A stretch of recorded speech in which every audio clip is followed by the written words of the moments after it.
Hey everyone, well here we are, we're back, DF Direct Weekly number 179. As always, discussing the latest gaming and technology news, such as it is. Let's get straight onto the panel. Oliver Mackenzie, hello. Yes, Rich, unlike a certain game we'll talk about this week, Digital Foundry Direct is continuing. And, yes, I understand that reference. And John Linneman, hello. Ouch, Oliver. That was a scorcher. That was... Man. All right. I'm reminded of the hit single by Ellie Goulding, Burn. Anyway, let's move on to our first news topic of the week. Not so much a news topic, more a hint of things to come from Sony here. They've begun their 30th anniversary celebrations. Obviously, the original PlayStation 1 came out December 1994 in Japan. 30 years, who would have thought it? And various activities are being planned. Well, it was accompanied by a new piece of artwork which appears to confirm the existence and form factor of the PlayStation 5 Professional. Oliver, talk us through this one. Yes, so Sony released some artwork commemorating, like you said, the 30-year anniversary of the PlayStation. And basically, if you look very closely in that image, you actually do see what looks sort of like a PlayStation 5, but actually has those 3 signature stripes on the side in that artwork. So it does seem to indicate that the PlayStation 5 Pro design that was leaked by Deal Labs the other week is probably accurate. That is probably a correct depiction of the console. But I mean, I think that given the track record of Bill Kun and whatnot, that probably was inevitable in this case. So I don't think it's that exciting, but I hope that indicates a reveal very, very soon for the PlayStation 5 Pro. Yeah, It is somewhat bizarre though, isn't it, John? I mean, what do you take away from this? Is it deliberate or is it a mistake? It's obviously deliberate, right? I'm just surprised that they didn't give credit to Bill Kun for revealing it first. You know, they swoop in on... But yeah, there should have been a little label on its source. Exactly, right? Like, you know, they're just... No, I think that's a fun way to do it. I mean, obviously, this sort of thing would be super intentional, right? Like, they know what they're doing here. And it's definitely a nice way to do sort of a wink and a nod towards fans that are looking closely at the art to be like, yeah, this thing, like, it's an open secret at this point. Y'all know it's coming. So here's like kind of like a little hint that, yes, it is real. It's coming very soon. Hopefully very, very soon based on other rumors we've heard, right? So...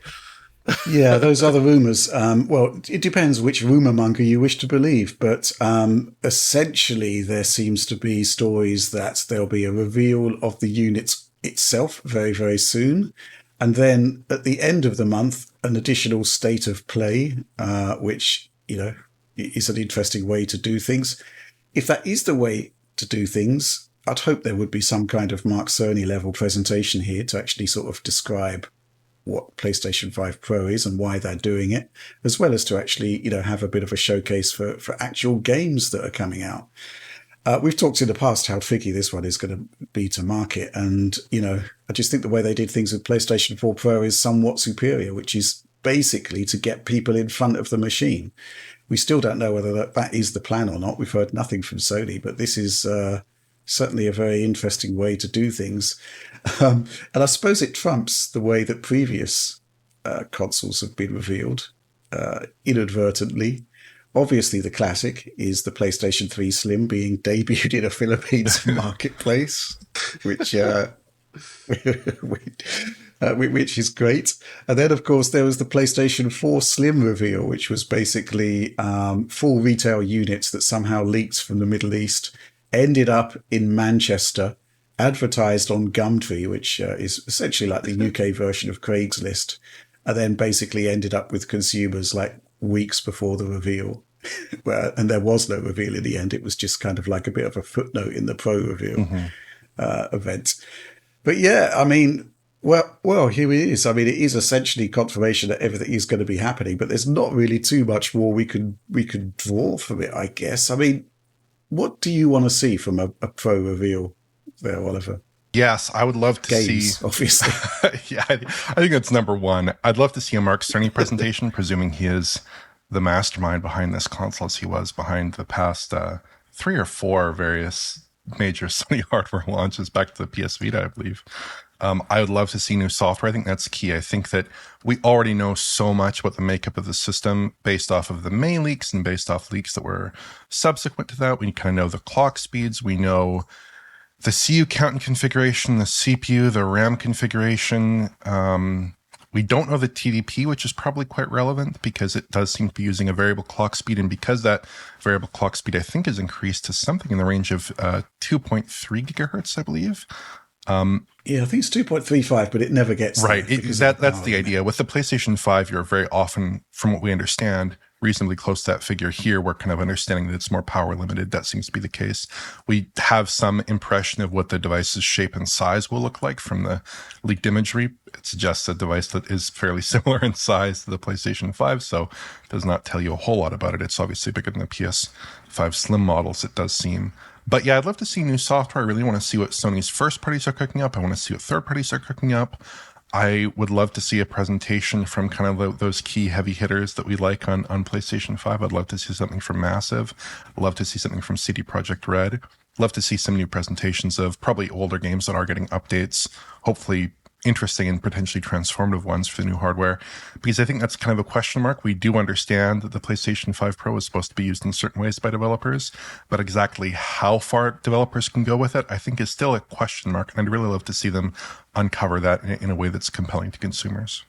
Yeah. John, what would you like to see from a launch, from a reveal even? I feel like we need to see at least one big title. And I feel like something like Ghost of Tsushima 2 would be like kind of a really great reveal here, right? It was a very popular game. They've been cooking for a while on the sequel. This kind of feels like the right sort of venue in which to reveal that, right? So you say, hey, here's this new game. Here it is running on the PS5 Professional. This is the sort of features you can expect, and sort of walk people through it. And Sucker Punch is, of course, well known for their technical prowess.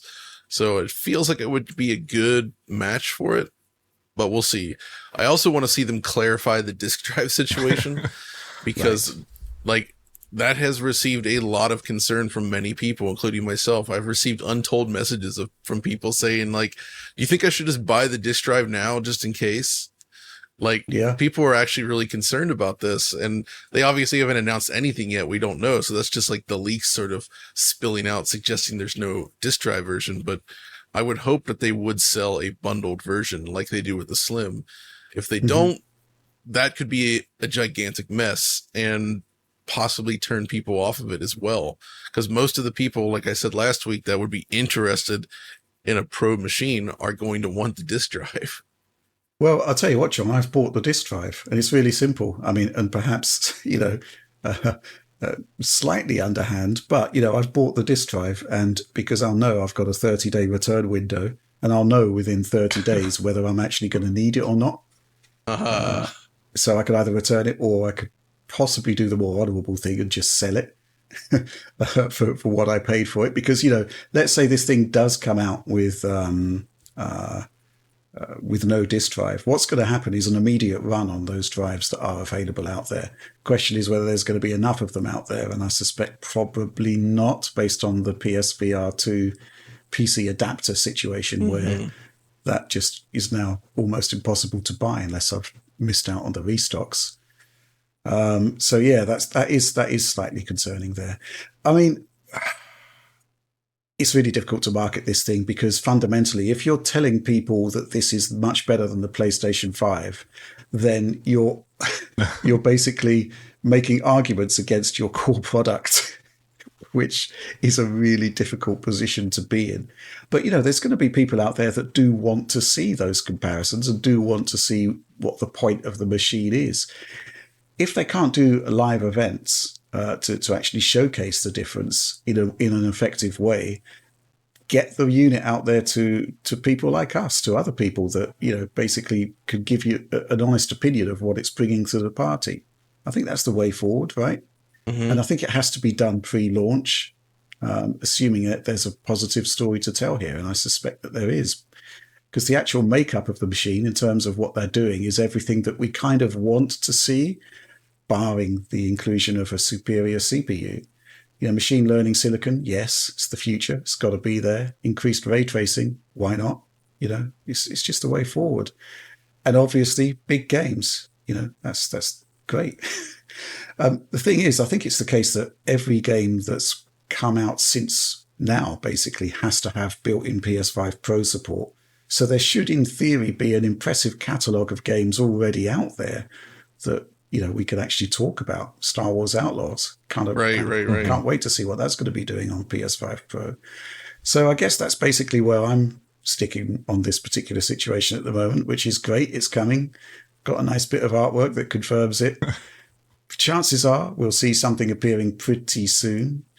But yeah, it is still a tough sell, and I'm very curious about how they're going to handle it. What I really don't want to see, and I hope it doesn't happen, is the kind of PSVR 2 situation where basically the machine was basically a done deal. It had to be released. It was put out, but then there wasn't really any support for it afterwards. That's another concern that I've got. Any final thoughts on this before we move on?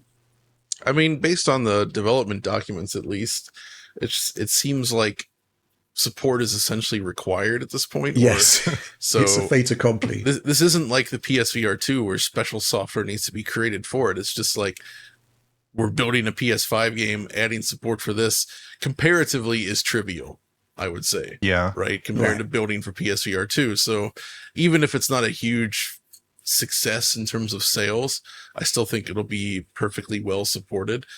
If it's not a huge success, maybe that support is just in terms of like slightly better frame rates or image quality. But still, it should at least be supported enough. Yeah. Making it kind of a worthwhile thing if you're into the platform. I also think with Sony apparently going back and saying, hey, games shipped on older SDKs, you can update those to use PSSR, and you can actually get a pretty big graphical boost potentially out of the hardware. That does suggest that they are trying their best to make sure that as many games as possible can be updated to take advantage of the PlayStation 5 Pro. And that's certainly what I want to see. I want to see games of all kinds being updated, even if the support is only nominal, even if they aren't taking advantage of the ray tracing features or the machine learning hardware. I want to see support across all games, because that would be be really, really exciting to get that Pro console in this generation. But of course, I think the real key areas where we want to see games improve will necessitate the adoption of those new technologies. Yes, it'll be wielded by programmers as sort of this like magical device to ward off all the FSR2 from games. Replace it. I'm just curious about the whole Ultra Boost mode thing. If it is just literally throwing all of the GPU and additional CPU power of the machine at existing titles, that's going to be transformative to a lot of games, up to and including the likes of Elden Ring. So that's just going to be fantastic just to explore in its own right. Just the inherent advantages you'll get from the machine, even if there's no support whatsoever. Hopefully it'll be somewhat more robust and interesting than boost mode on PS4 Pro. Kind of has to be. What if they included what if the PS5 Pro had like a PS3 backwards compatibility, like hardware? I don't think the CPU power's there, but no, but like actual hardware, like oh god. Like what if you have this modular disk drive bay, and instead of just the disk drive, or it is the disk drive, but you got your PS3 module in there as well. That would be amazing. Bring back Cell. You heard it here first. Okay. Let's move on to the next news topic. Man, there's a lot of Sony stuff happening this week, and possibly the most outrageous and unprecedented was the announcement that Concord, the latest live service game from Sony, is effectively closing down. Everybody who's bought the game is going to get refunded, which is astonishing. The game basically disappears. It just stops happening it would have happened by the time you watch this direct. Played some of it last night, but before we talk about the actual game, let's just look at these supporter questions. This one from Rubber Nipples 209. Nice. Yeah. What is good, DF crew? I'm guessing we're all going to ask about Concord if you have anything to add about it. Todd Weitzel, should I bother getting a sealed copy of Concord on clearance at the big box store to use as an investment vehicle? Well, you've tried that with Lawbreakers, haven't you, John? How's that investment paying off? It has not. It has essentially increased in value by about $20. Okay. So we've come out ahead.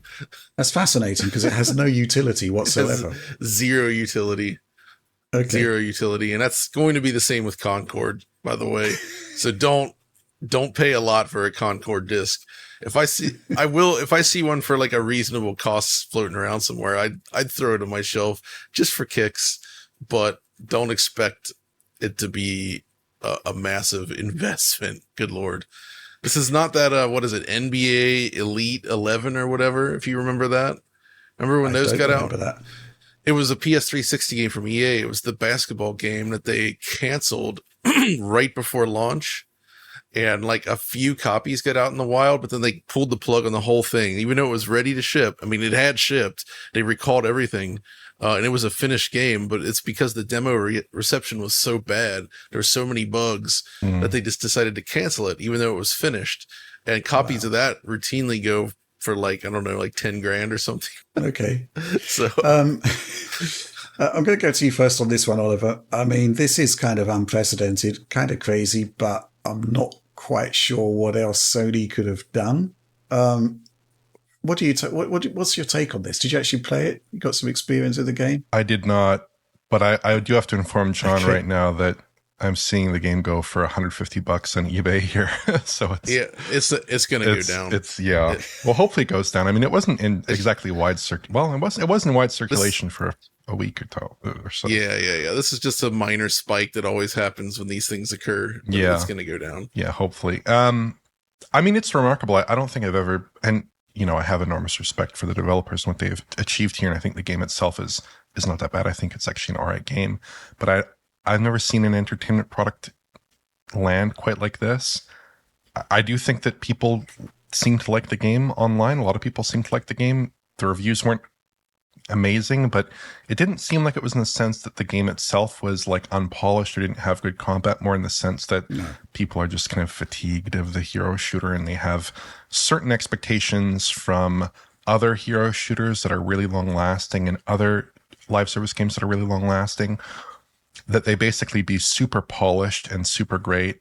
And that just is not going to be the case for a lot of these games on day one. So if you have a game come out like Concord that isn't distinguishing itself in a huge way from some of those other titles, like a title like Helldivers 2 might have, you inevitably get compared to those games. And it's not a flattering comparison because a title like Overwatch has 8 years of development behind it. But that obviously is not realistic for a title like Concord on day one to be exactly as well balanced and as well tuned and have the gunplay feeling as tight as a title like that. So I understand that that's tough, but I mean, with titles like these, there are a bit of a roll of the dice. It's tough to predict what will do well. Obviously, Helldivers 2 is a sequel to a top-down indie shooter. Who would have known that would have been a huge success? A title like Concord certainly seems like it would have more mass market appeal attached to it, but it's just tricky. And then it launches and it doesn't even apparently sell 100,000 copies, which is just crazy to me, despite being like a first-party Sony title with a ton of promotion. I think they had the opening spot at the June State of Play, right? It was that very first title that people saw. So yeah, I don't know. And I mean, it seemed reasonably priced too. $40 asking price did not seem, I didn't expect it to do crazily well, based on the early reception and certainly based on John and Tom's impressions from a couple months ago. But I also was not expecting it to do poorly in anywhere near the same league as this appears to have. Yeah, it's kind of nice. John, you have played it. Does this come? I mean, obviously the reaction by Sony, I believe, is unprecedented and possibly, we couldn't have quite predicted they'd go this far. But can you understand why this is happening? Oh man, it's such a difficult one. I do feel like that state of play thing you mentioned, Oliver, was kind of the canary in the coal mine for this game. Like there was instant negative reactions to this, including from myself. And I think fundamentally, this is a game that it feels cynical, whether it was or not. It feels like a lot of it's like what's there was very much crafted in a boardroom. I don't know if that's actually true, but that's what it feels like.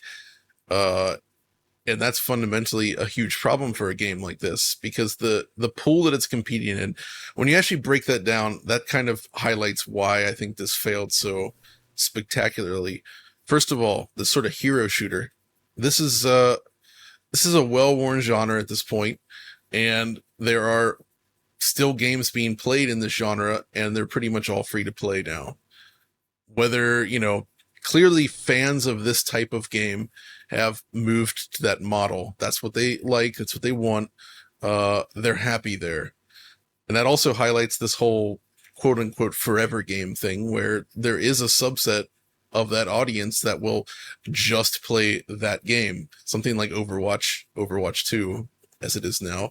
People that are playing that will continue to play that game. They're not necessarily in the market for this. If this had been free to play, maybe they'd give it a shot and be like, okay, this is all right, and then play some more. But if you got to jump in, even for $40, it's kind of like it's kind of like what happened with App Store games, where once everything sort of raced to the bottom and hit free to play, like games that cost money up front started to perform worse. It was harder to actually get success in that area because that audience has become used to not paying money up front, right? Right. So they're competing in that front. So that already is difficult. Secondly, these games, they are hero shooters. They rely on heroes that people like. And it's pretty obvious that a lot of people do not like the designs in this game. They don't like them. They find them unappealing. You look at that cast and there's nobody that says, yeah, I want to cosplay as that person. Well, that sounds, not even the guy that looks like the bloke from Guardians of the Galaxy. No, it sounds silly, but I think that stuff is actually genuinely important to like creating a fandom around these things, especially when it's a hero shooter where the heroes are a central part of it. If nobody is actually that likable, and instead it just feels like Guardians of the Gallery Great Value Edition, it's, there's nobody's coming to play it from that side either.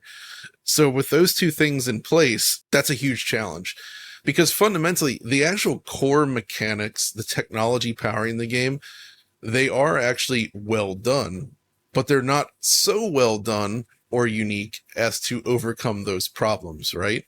It's like, yeah, it is a competent shooter, but being a competent or even good shooter isn't enough anymore.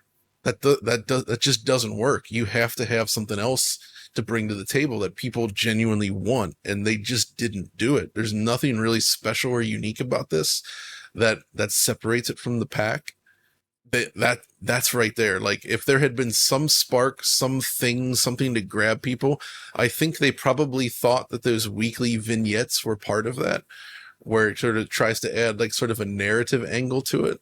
I bet they looked at something like Blizzard's handling of Overwatch, like the CG stuff that they did for it, and like the way that those characters are kind of viewed in trailers and stuff, and thought, oh, what if we did that, but like actual like more storytelling stuff, and we update it regularly, which sounds kind of cool on paper. I would say it gives you a reason to keep kind of coming back and seeing what's going on there. But again, if the characters aren't that appealing to people, and it just has that cynical made in a boardroom feel, again, I don't know if that's actually true, but that's the general perception. Like, nobody's going to care about that stuff. Right. Yeah, I did play the game last night. First time I've played it. Usual situation that you get sort of thrust into matchmaking, where I was, a level 1 character up against level 50 characters. But everything you just said is correct, John. I think this is a really good game at the basic level, but it's just not compelling. It's not a Helldivers scenario where you actually felt like you were engaged in something different and fun. It was just kind of like a really good example of a hero shooter, but, if I wouldn't pay $40 for it, I think is the bottom line. I guess I had fun with it. I found the characters to be okay, but I can't really remember any of them, apart from the girl in the massive suit and the Guardians of the Galaxy guy. Looks like Michael Rooker from Guardians of the Galaxy, but with it is kind of like Street Fighter 2 out costume.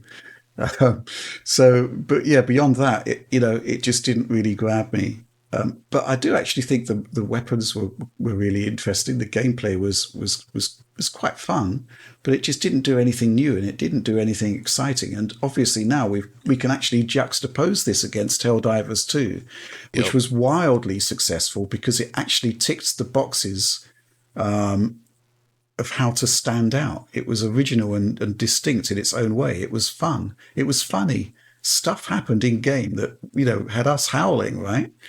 It's just really, really fun. It felt organic though. Like it felt like the guys that made it were having a great time making it, and it didn't feel like the stuff around it was manufactured so much. It's like they just created a cool game that did some funny stuff and people liked playing it with their friends. And I think there were some issues with that game in terms of the balance. There were some issues with some things that were a little glitchy, a little wonky, but it was such a new and fresh experience and so exciting. I've certainly played a lot of Helldivers 2 with my friends. It's a very different style of game, and I think that really attracted people instead of just being like, well, here's another version of a game you've played before, but just not with 10 years of development behind it, which is a harder proposition to sell. Well, I would also say that polishing and balancing games to perfection is not a good thing.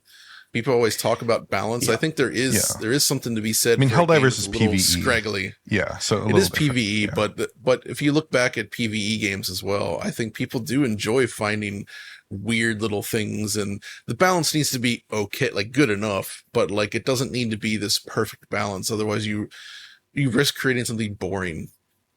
Right. Okay. And that's fundamentally at the heart of this. Is one of the biggest problems I guess they face, is that for most people it's just kind of uninteresting.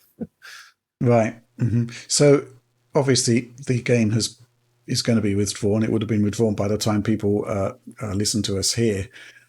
Where do they go next? They're obviously not going to write off however many millions of dollars they've invested in it. They're going to have to pivot, so to speak. The obvious route forward is that they're basically going to make it free to play and rejig microtransactions. That's the kind of Occam's razor thing that's, the most likely thing that's going to happen. Is there any other routes forward? Because I'm not even sure that's going to be the right way to handle this. Oliver, what do you think? I think outside of free-to-play, the route forward is to not proceed with the project.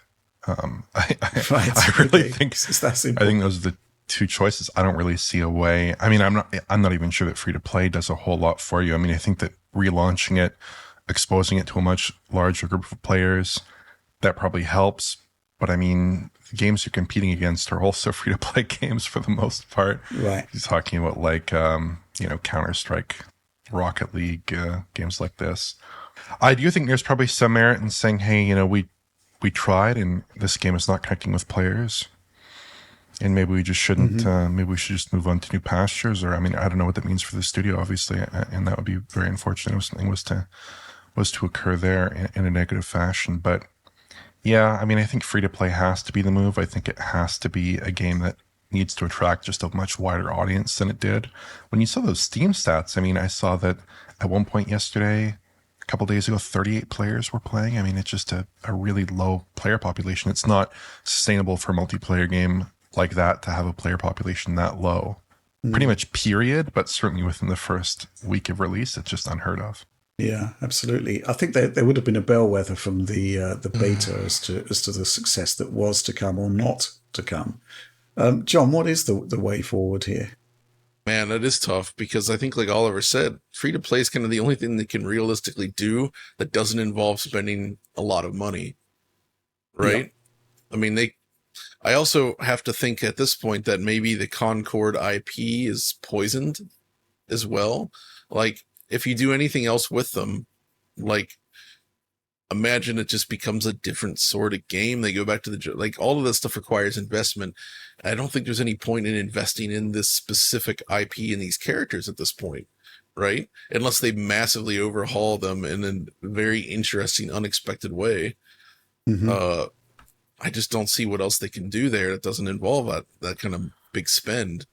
Free to play seems like the only way to get it to use what they've built and put it back out there. But even then, though, what would the player base be like? You get more people trying it for sure, but it feels like it's just possibly too late now for that. I don't see how do you There is an episode, I'm not sure if you saw it, Gamescom, but there's that television series from Amazon, I think, called Secret Level that has, I think, 15 levels, 15 episodes that cover discrete games, and one of those episodes centers on Concord. I don't know whether that's going to be released, but certainly you'd think... Oh, I hope so. I certainly hope Yeah, so. you I mean, can't. I don't think you can not release it. That would be nuts. yeah. But then again, I mean, so many people worked so knows? hard on that, I'm sure. I mean, you look at the production values for that series and it just seems pretty crazy, pretty impressive. But that will be a bit of a marketing push whenever that gets released, I think later this year. And also, presumably, because this is a live service title, you don't launch a live service title and then say, okay, guys, what do we do for levels? What do we do for new missions, characters, skins, whatever? They would have had a pipeline, right? For sure, a pipeline of new content that was in production.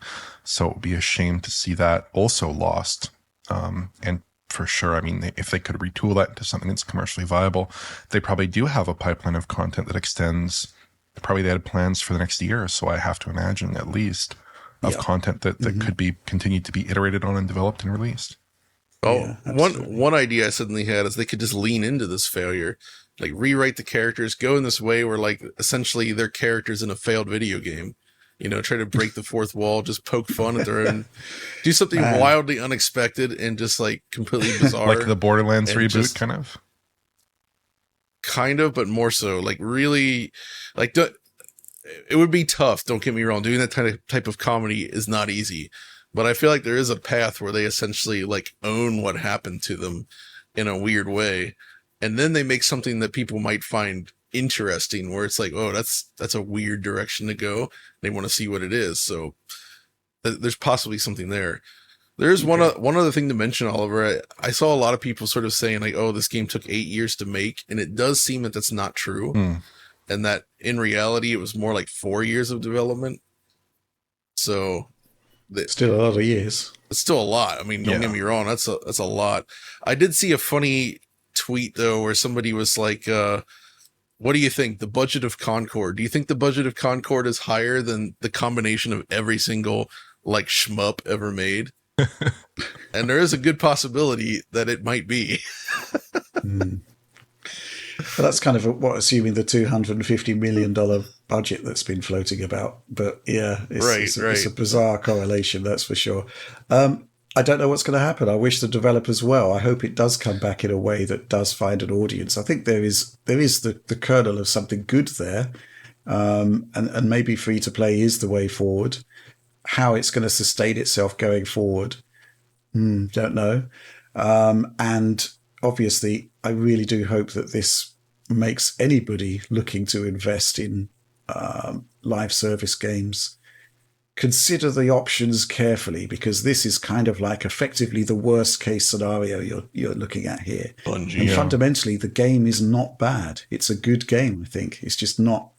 It just doesn't really stand out. It just doesn't really excite. But a lot of things in there are actually super competent and well made, and a lot of people are having fun with it. Just not enough. And if this is what's going to happen with a game that, is pretty good, what's going to happen if your game isn't pretty good? Yeah. That's kind of I was kind of reflecting on this over the past couple days, and I think like you look at a title like Space Marine 2, which is a game that has significant multiplayer elements, has co-op elements built into it. You can basically play the entire game co-op, has some co-op missions. They're planning a horde mode at some point. I mean, that game could be a great single-player game, and it could be a game that you can access and play single-player for a long time. And certainly based on what I played earlier of the beta code, of the preview code, seems like a very successful game from a single-player perspective. But they also have this multiplayer mode on top of that, which presumably was not as resource intensive to develop as like a full discrete multiplayer title. And that could well be its own, maybe it's its own breakout hit, or maybe it's successful on its own terms. But that just seems like a lower risk way of trying to approach this problem. But maybe that's not what people are after, because obviously you want that breakout hit, but you end up with, for every Helldivers, you end up with a Concord, I suppose. Yeah. This got me thinking also about Bungie in the future, where they're focusing in on Marathon, and we've heard rumors that it's not testing well. People aren't responding well to it. And I will say, at least comparatively, the Marathon reveal trailer was interesting visually, and I think people liked that, but it sounds like the game itself maybe isn't what people want, and it makes me sad. That's a case where I kind of wish they would start to look at something like this and maybe reconsider what that is, and actually try to make an actual Marathon game rather than whatever the extraction shooter that they are building. Also fair games as well. Yeah. Oh, there was Fair Games. There was so this is interesting that there was also Hyenas from Sega Yes. for that, which was canned before release. That's actually kind of similar to Concord. So we have two high profile, expensive examples of games that were in development that were just like shut down like right away. Well, we've got three. We've got The Last of Us multiplayer. Oh, yes, that's true. Although from Sony. That was probably less far along, but, man, I think it just shows that it ain't worth putting a ton of money into one of these kind of multiplayer games. And I think like doing it on a more reasonable scale, like I'd be curious to know what Helldivers 2 budget was, but I'd imagine it was much smaller than Concord. Can't say for sure, but like the thing with multiplayer stuff is like, until you know that it's actually a success, finding that balance between investing enough to make something that people like, but not investing so much where a failure like is a disaster. That seems like a very difficult formula to figure out. Yeah, I'm just curious now about the failure conditions for The Last of Us, because, think about it. You've got a mega IP behind it. You've got a well-beloved multiplayer mode out there in factions that people absolutely adored, and yet it didn't make it through to final production. I think the reason is actually, it's less to do with, I think it would have sold well, would have been popular. I think it's more that Naughty Dog does not want to become a studio that supports that game, right? We know that those types of games require a gigantic amount of resources to keep running. And I think Naughty Dog probably looked at what that would take over the years and said, that's not what we want to do. You know what I mean? Okay. Which is why it's sad that they couldn't just release Factions 2. Yeah. Like it didn't need to be this gigantic live service thing, right? They let it go. The scope got too big, clearly, for what it was, and they don't want to support it. And we know they can support a multiplayer mode. So I feel like hopefully there's lessons there as well about like, don't scope your multiplayer things too big. Otherwise the risk of failure is really, really high. So yeah. Okay. Any final thoughts, or should we move on? Let's move on. A bit depressing, really, isn't Depressing. it? Okay. Right. Our next news story of the week.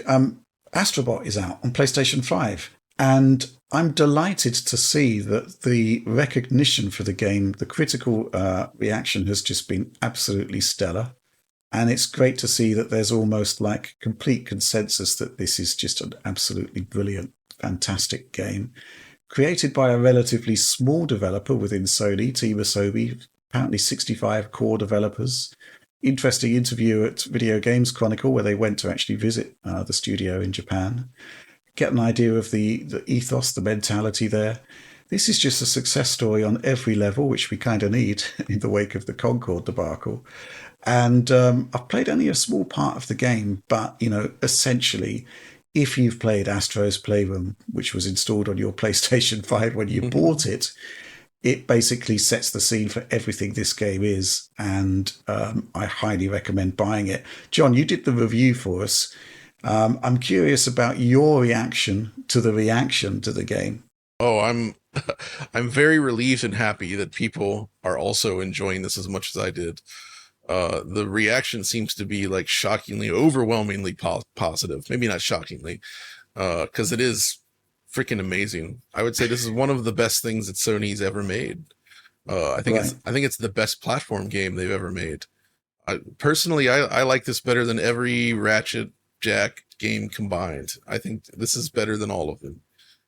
This is a real wonderful piece of gaming that just, man, it's hard to even say. Like, that's the thing though, is like, even in the video, there's so much stuff that I did not include in there for purposely not include, because the joy of surprise is so high.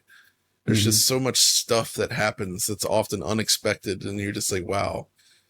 It really does have like just this unbelievable amount of creativity powering it, where like they just came up with cool ideas for levels, and every level is like this bespoke little nugget of an idea.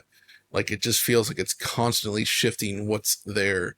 And it's all based on these really solid core mechanics and everything, plus a great visual presentation, great soundtrack, awesome physics display like all over the place. It's just phenomenal stuff. Cool. And I've got some questions here from supporters. Let's start with this one from Alan, the infamous Alan on the Discord. Whoa. Hi guys, where does Astro Bot stack up in the platforming pantheon? Better than Mario, Sackboy, Crash Bandicoot, Sonic, etc.? Must be right up there for Game of the Year. What do you reckon, John? Oh wow. I mean, I like it more than anything Sackboy and Crash Bandicoot for sure. As far as Mario and Sonic, it doesn't quite top the best in those series for me. And the reason is that both Mario and Sonic at their best, they have a little bit more depth to the overall control system, like Sonic's momentum system, for instance, and the way Mario can handle in those games allows for some real, just engaging sort of like mastery of the gameplay. In a way, Astro Bot doesn't quite go in that direction. This is, to me, Astro Bot kind of reminds me of, if I had to compare it to something, it feels like this combination of Kirby and the Forgotten Land mixed with, which I absolutely loved, mixed with Super Mario Wonder. Right. Which is a pretty awesome combination, I think. So, but yeah, it's definitely very high on the overall list, I would say. It's one of the best platformers I think I've ever played. Certainly in the 3D space. And on top of that, it's just the technical execution is perfect, basically. Yeah. Mm-hmm. I mean, what can you say? It does everything that they wanted it to do and does it exceptionally well with basically no flaws. I mean, you managed to find one. I'm sure there's like one or two others, but I captured a lot of hours of this game, and that was the only one that registered. And that's the only one my eyes caught, where it's like, oh, it's a tiny little dip for a very short little time. So otherwise, it's perfect. Mm-hmm. Oliver, what's your take on all of this? On the game itself, I played a couple hours right before this direct recording, and I really, really like it. It's just a joy to play. I love the levels. I love all the little physicalized objects that you bump into. That's really fantastic. I love the haptic feedback. That was great in Astro's Playroom, but here it feels good, and they're not trying to draw attention to it quite as much as they were in Astro's Playroom, so it feels a little bit more natural. The levels feel great to play. I think they have done a good job, kind of like you said with the reference to Kirby and the Forgotten Land, where the levels are pretty linear in driving, but still three-dimensional, but not too open, but they still have secrets, and they still have the various bots to free and rescue. And I think that's very important, because like 3D platformers, to me, I'm not super interested in super open-ended 3D platformers these days. But I do like 3D platformers, and I like ones that can be a bit more directed and show you something that's exciting and give you kind of like a bit more of that roller coaster kind of experience. That's really what I like. It feels kind of like, to draw analogies to other platformers, it feels kind of somewhere between Super Mario 3D World and Super Mario Galaxy, and to me, at least in terms of the openness of it. I've not played nearly as much of it as John has, of course, but those are my initial impressions. But yeah, each level is just a delight, really careful platforming, great artwork. They use context-sensitive actions, but they don't use it in a way that's overwhelming or gimmicky. They kind of throw in a context-sensitive or a unique move at the beginning of a level. You exploit it throughout the level, then you move on, which I think is probably the right approach. I think that it's got to be in the running for some kind of consideration for Game of the Year. It's a fantastic game. I mean, I can't wait to play more of it. Yeah, absolutely. I mean, I too have just played a couple of hours of it, and what can I say? It's very rare that a game just constantly delights you with new mechanics and genuinely surprising things to do. It's just basically a procession of amazingly great, mad ideas being thrust at you time and time again. And it's very rare that they just don't delight you. And so, it's really interesting to actually see people talking about, it's about 12 hours of gaming here. You're missing the point completely. Would you rather have 12 hours of, fun, excitement, surprise, or 12 or 20, 40 hours of basically doing the same thing over and over again? There's just no contest here. This is a completely different type of experience that you've just got to enjoy.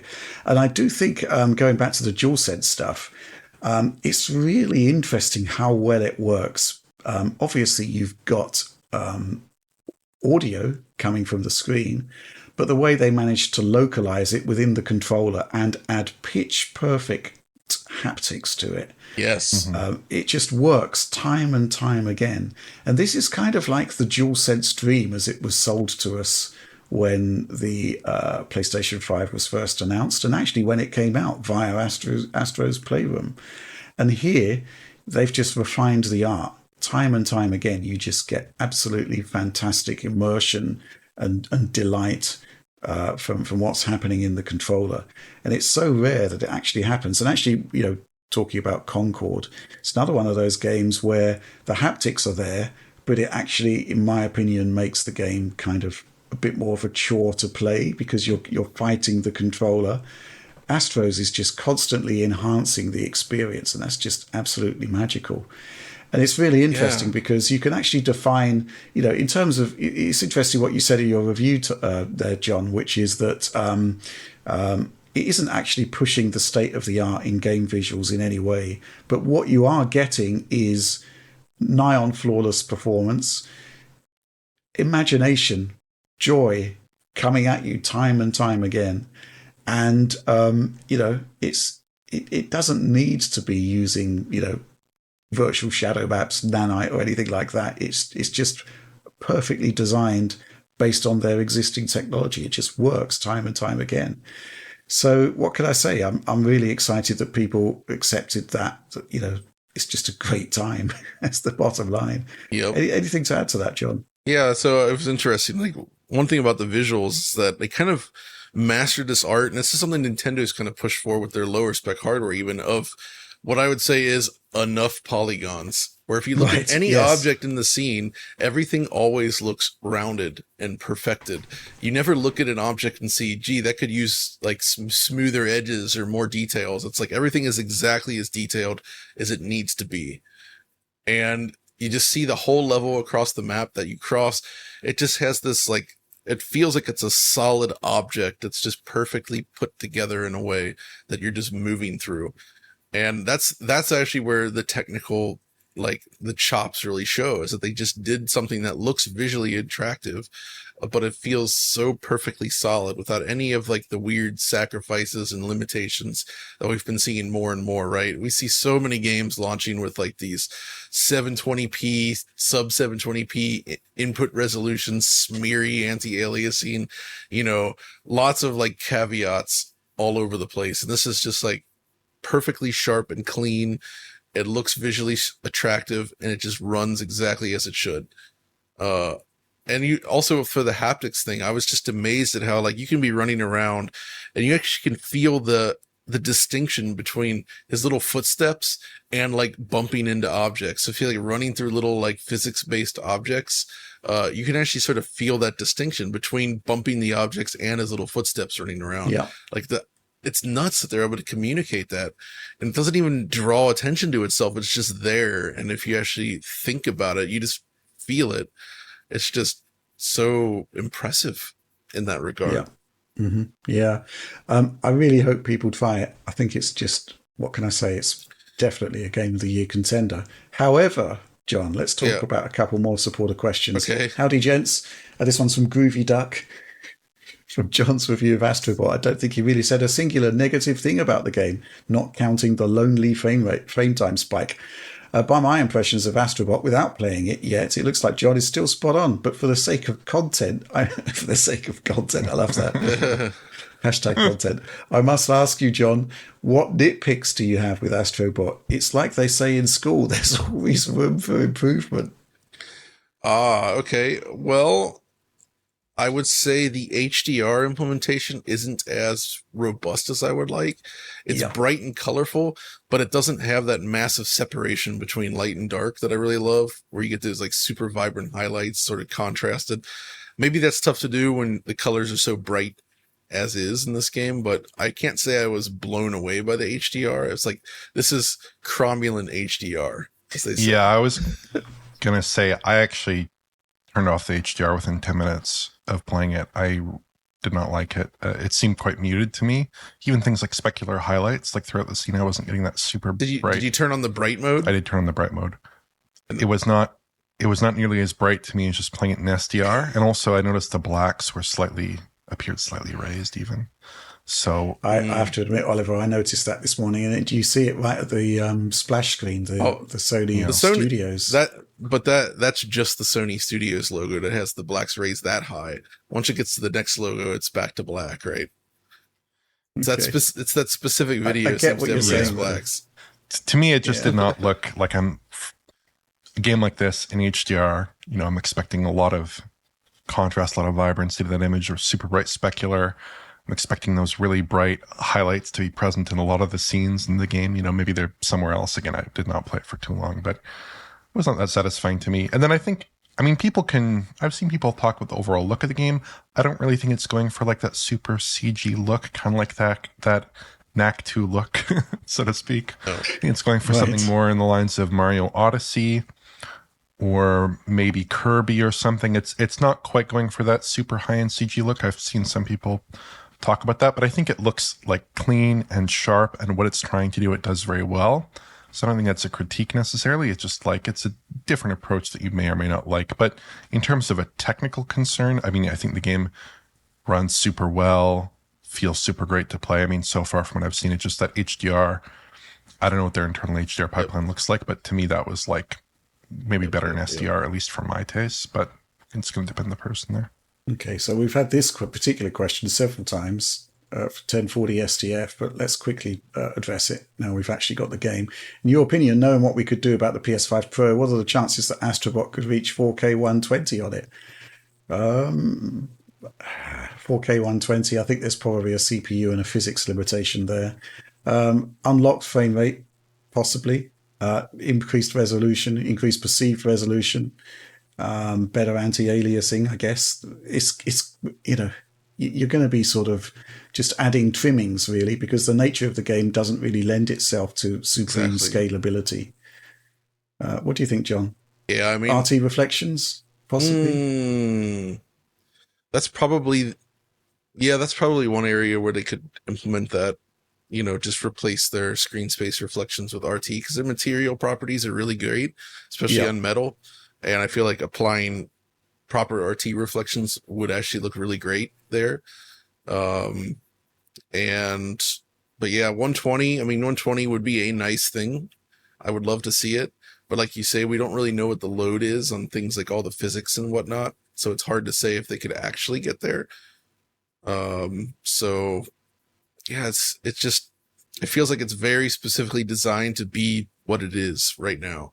Yeah. And RT reflections is probably the one area where I think they could probably improve things in a way that would be like an overall win without too dramatically changing things. Yeah. I mean, there's no obvious deficiencies, but like for sure, I think in the Aztec level, that opening shot where you get that kind of gold reflective wall and you look at the reflection there and it's not holding up incredibly well. I mean, there are definitely some areas where the screen space reflections aren't quite delivering the level of reflective detail that you might want to see. That would certainly be very cool. But I mean, even if it was just like the bare minimum and it was just bumping up that dynamic res, I don't think that'd be a travesty. I think the game looks good as it stands. I don't think there's any particular area where they are clearly deficient in some way that could be improved by the PlayStation 5 Pro, in my opinion. Okay, good stuff. Let's move on. Okay, next news story, and obviously we're eagerly awaiting the arrival of the next generation of graphics hardware, right? Specifically RDNA 4 and RTX 50 series cards. Generally speaking, we're kind of been conditioned by various leaks and rumors to believe that the 50 series is going to be coming first quarter of next year, possibly as early as January. CES continually keeps being talked about. We actually now have some leaks about the hardware from renowned leaker Copite 7 Kiri, who seems to have some sort of insider track, which continually generally proves to be correct. RTX 5090 and 5080 are now being discussed by the leaker. 5090, apart from the fact that it's apparently going to have a much higher power consumption, or rather a power limit, about 600 watts is being discussed. We don't know too much about that. However, we do have some level of a performance expectation from the RTX 5080, and it's believed to be, allegedly, 10% faster than the RTX 4090. which is potentially quite exciting because, well, I mean, we'll talk about performance expectations on the 5090 shortly. I'm curious what the panel makes of this. Oliver, I'm going to come to you first. A 5080, 10% faster than a 4090 sounds exciting in theory, but it ultimately comes down to how much it's going to cost, right? Comes down to how much it's going to cost, and it comes down to how much your power bill is going to cost, I suppose, because, if it is a 400-watt GPU, that's not much less than a 4090 at 450 watts notionally, although... I think we should couch that with the fact that actual in-game performance on the 4090 was generally significantly lower than the TGP.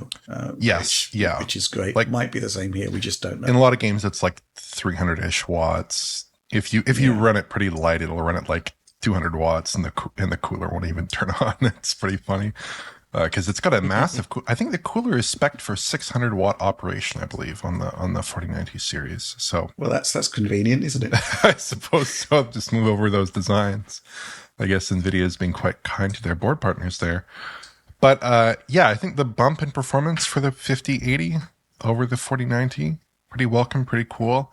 Not as big as the bump from the 3090 to the 4080, I believe, but RTX 5000 series will be on 4 nanometers, which is not really a process node. I mean, it is sort of a process node bump. It's not nearly as much of a process node bump from 3000 series to 4000 series, where you went from like Samsung 8 nanometers to TSMC 5, I believe, which was a gigantic jump. I mean, that's like almost 2 whole nodes by my estimation in terms of the actual performance level of the chips. But I don't know. I was reflecting on the power consumption figures here, and I don't know. I don't think the power consumption figures are that wild. Like, they are very high, but there were rumors the 4090 could consume 600 watts, right? And the coolers were spec'd for 600 watts. They arrived at 450 watts. These kinds of details can sometimes be tweaked fairly close to launch. And even if it is 600 watts, I don't know. To me, it's not that crazy. I mean, most power supplies that will work with the 4090 will continue to work with the 5090, or at least that's what I'm hoping if I do end up upgrading. But yeah, and I think you do have that factor as well, like you mentioned, Rich, the fact that most games are not going to push a card like the 4090 to 450 watts. They'll push it to 300 watts, 350 watts. You might get higher than that in some titles, but for the most part, these chips are not running at their maximum power consumption in most kinds of gaming workloads. So I don't know. I think it's, for the most part, this news is pretty interesting, pretty positive. I would be very interested to see what the performance figures look like on that 5090, but I'd be more interested to see what kinds of features might come with this new series. Especially features like not just like SCR or opacity micromaps or things like this, but features that really make a big difference for gamers that are kind of like these DLSS style features. That they can really notice in an immediate sense, not just in the sense that it's improving performance generally speaking. Like, obviously you have DLSS frame generation, and then obviously you have the various RTX features. You have DLSS 2, you have all these innovations. I'd be curious to see what they're going to bring to the table with the 5000 series. And if that is compelling, I think that's much more of a game changer, possibly, than any marginal increase in performance here or there relative to the 4000 series. Yeah. I think that's a pretty good take, actually. I do expect that we're probably going to see some sort of double frame generation feature. It just kind of seems like a logical progression to me. Beyond that, well, I think it's really down to NVIDIA to continue to strive on the innovation side with the software package, because I think at this point DLSS is proven to be possibly the most game-changing technology that's been added to the graphics market for quite some time. I think the impact of it has been probably in excess of the impact of ray tracing overall for more players. And they've got to continue to keep on doing those levels of innovation, because the competition is inevitably going to catch up at some point. I'd like to see ray reconstruction revamped. I think Alex talked about that in the Outlaws coverage that we did. It was a great first effort, but we haven't seen a particularly great improvement there. I just really want to see conceptually what they're going to come up with next, though. What is the next big DLSS thing? Is it even DLSS? Is there something else on the horizon? We just don't know. Can't wait to find out. John, do these performance expectations excite you in any way? What's your... I mean, it all depends on pricing, I think, right? Yeah, I think that's the bottom line. I do feel like the 4000 series has become very well respected, but it is expensive. I feel like if they can somehow get the price down at all, if they can find a way to make this more feasible, like make the 5080 something that more people can kind of afford, they could potentially pull a Pascal lineup, where I feel like Pascal is kind of this like perfect storm of just the right price to performance ratio, where a lot of people were ready to jump in. And I feel like they've been, this could become like that for the RTX series, because all of their technologies, frame generation, the ray tracing stuff, all of this DLSS, it's very popular now. It's very well known. But to get the best of it, it just costs a lot of money. Right. And I feel like the 4080 was priced pretty darn high, and there was a lot of talks around that. So if they could get something that's like 4090 plus performance at a more reasonable, affordable price, I think you're going to make a lot of people happy, and it could become a new, like the 1080, basically. Yeah. Yeah. What can we say? The 40 series did actually turn out to sell incredibly well. It did, which kind of has interesting implications for the fact that all of the press, including us, were kind of not too happy about the pricing on several of the products there. But that said, I'm looking at the Steam hardware survey now, and the products that have basically, come through, they're quite remarkable. The 4060 laptop GPU is now the number 2 GPU, which is I kind of expected that, to be honest.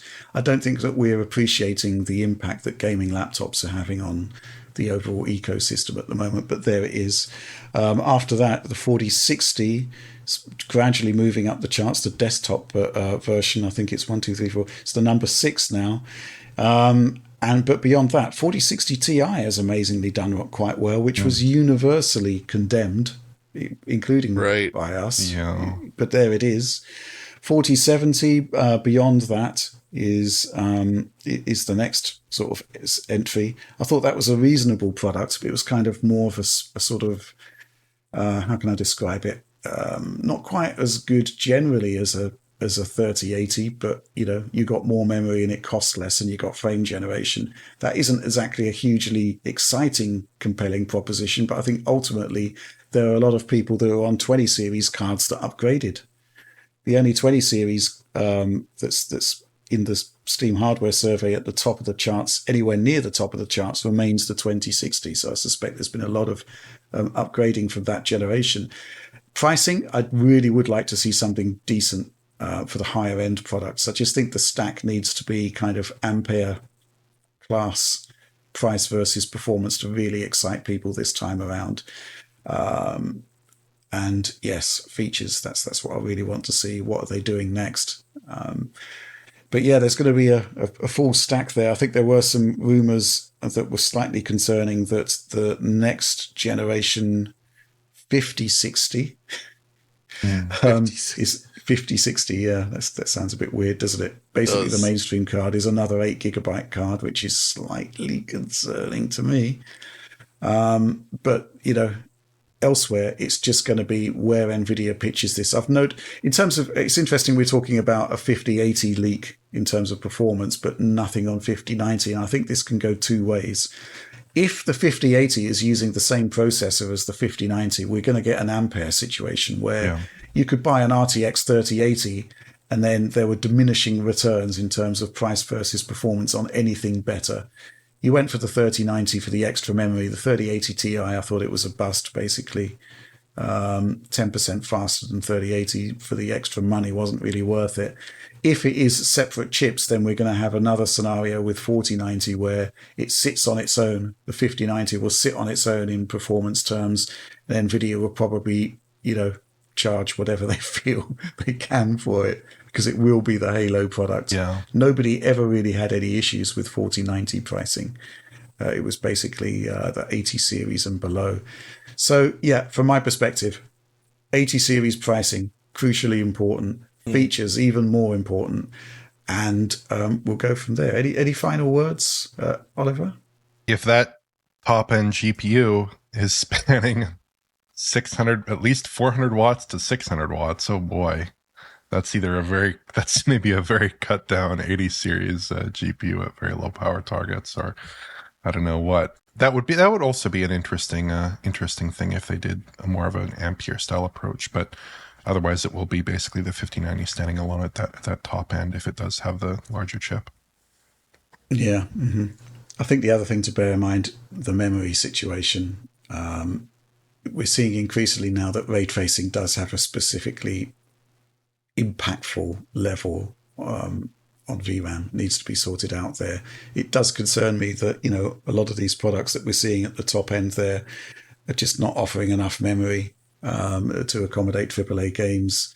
And you want to be able to exercise the higher end features on those lower end cards, just at, proportionately lower frame rates or fidelity.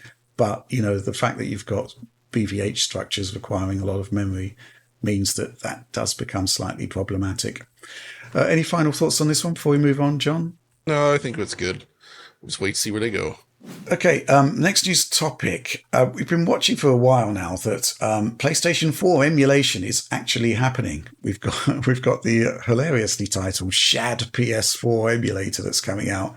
And I think what's been quite fascinating about this is that, yes, we've seen leaps and bounds in terms of what that emulator is capable of. We've gone from like games booting but not doing anything to games actually being semi-playable. It's still really early days, but there seems to be this community will to make a PC version of Bloodborne happen.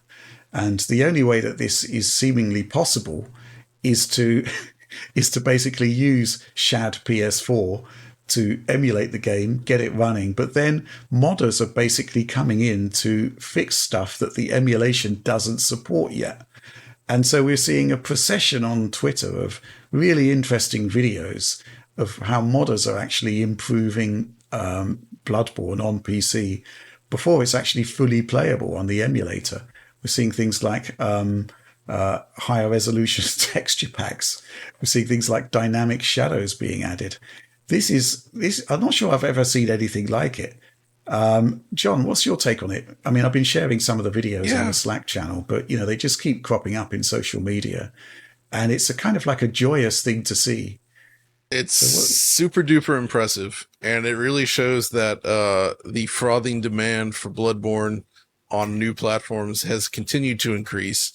There are a lot of people pouring a lot of effort into getting it there, and it's first of all, it's amazing to see image quality and features implemented here that kind of exceed what the original game was doing, because it's kind of something that I think fans have been wanting for a long time. And obviously the original game is famously limited to just running in base PS4 mode. It's 1080p, it's 30-ish frames per second, and that's it. And this was before any sort of modern image quality treatment, no TA or anything like that, so the image quality is quite poor. And yeah, here it's starting, like, it really is starting to look more like a native PC game at this point than like an emulated game. Yeah. And I guess that's kind of what they're doing here, right? Because when it was first running on, I want to say Chad PS4, it just seems more natural.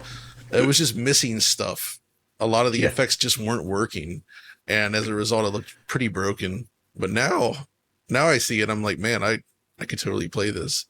I understand that it's actually really unstable, and the footage that we're seeing is very, very cherry picked. But even so, still, it's kind of like it's people are willing this thing into existence, and I kind of think that with the progress we're seeing so far, I mean, it is going to ultimately rely on the emulation improving. To get the base experience working properly.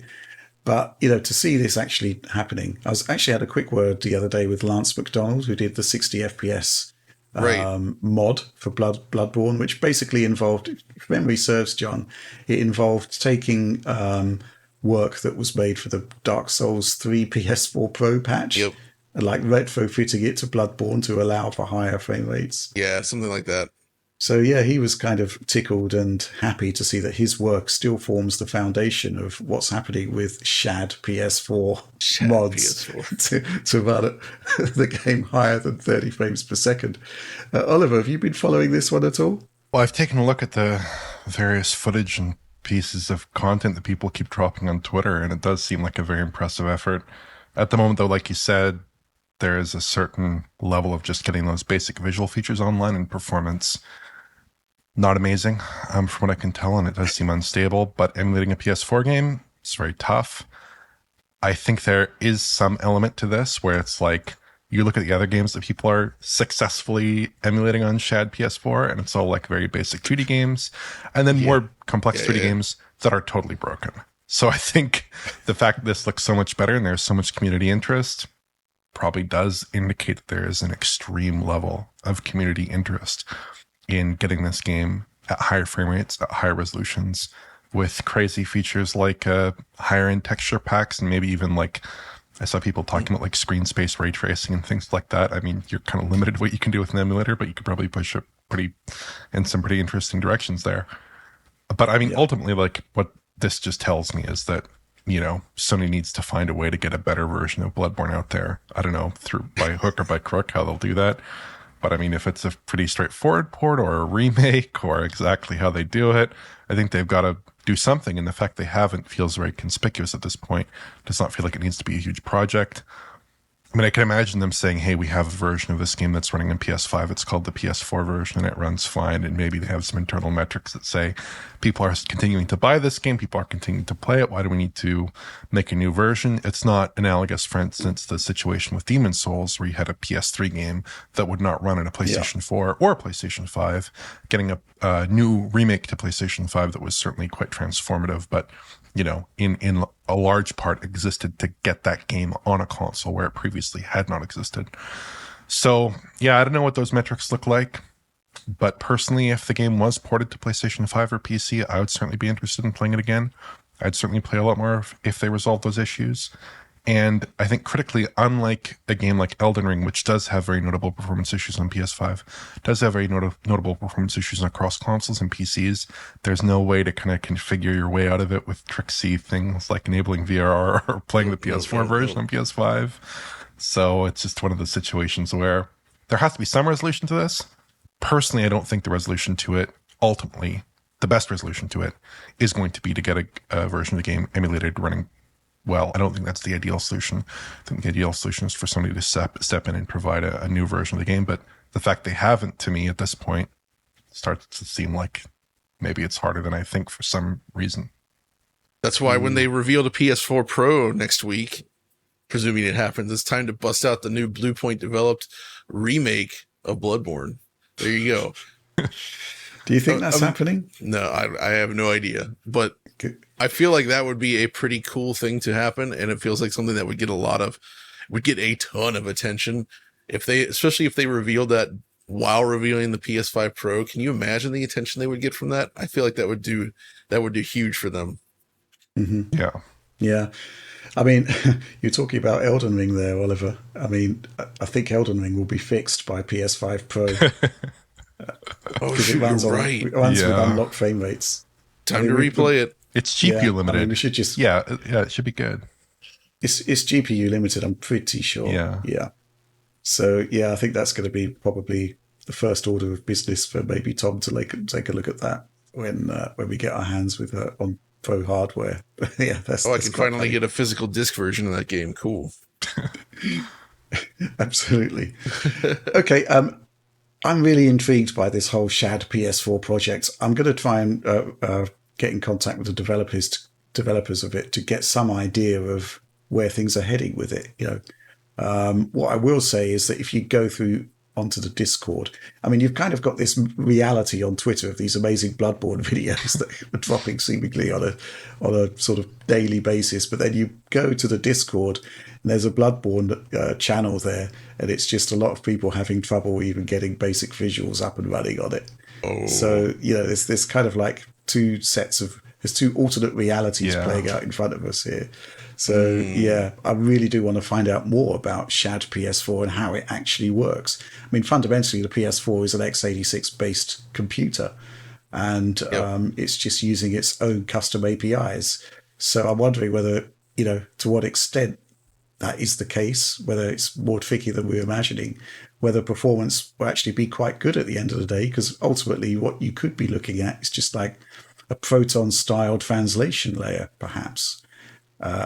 Maybe that's oversimplifying things, but I'd love to learn more. Okay, let's move on. Final news topic of the week. Not exactly news as such. Well, it is, kind of. Gamescom recently, obviously, I went over to Germany, met up with John, and I gave him the 1X 2-player Pro. Hold on, here we go. Because, got it. I gave him the 1X 2-player Pro because, John, you were really interested in checking out a handheld gaming experience that runs on Windows 11. And exactly. I wanted you to have a machine that wouldn't have like issues like lack of memory, for example. Right. This 1X 2-player Pro has got 32 gigs of memory, Ryzen 7840U, so it's standard fare, really. It's like a ROG Ally in a different form factor with more memory, basically. Yep. How are you getting on with it? What is your takeaway overall of the portable Windows gaming experience? So I had used a ROG Ally before, but only a bit, right? And I could see right there that, this is not great, but it was manageable. When you actually sit down with one of these things from the beginning and you go through the whole, restore it back to factory presets and try to get stuff installed, I found the experience to be extremely annoying. Basically, if you don't have a mouse and keyboard, it fights you every step of the way. Absolutely. Even simple things like, I want to bring up the on-screen keyboard. Sometimes it would come up, sometimes it didn't. I couldn't figure out why for a while. And I was just I couldn't even log into Steam at some point. Cause I was it won't bring up the darn keyboard. Yes. And I was doing this in a place where I didn't have a keyboard handy. So I just could not actually get this stuff working. And I was getting so frustrated with just the general use of it and going through everything, and just that part sucked. It's really bad as a portable kind of device if that's all you have. But once you connect a mouse and keyboard to it, to just use it like a normal PC, then it's a surprisingly impressive little device where you feel okay, this is it's basically like a laptop in a different form factor.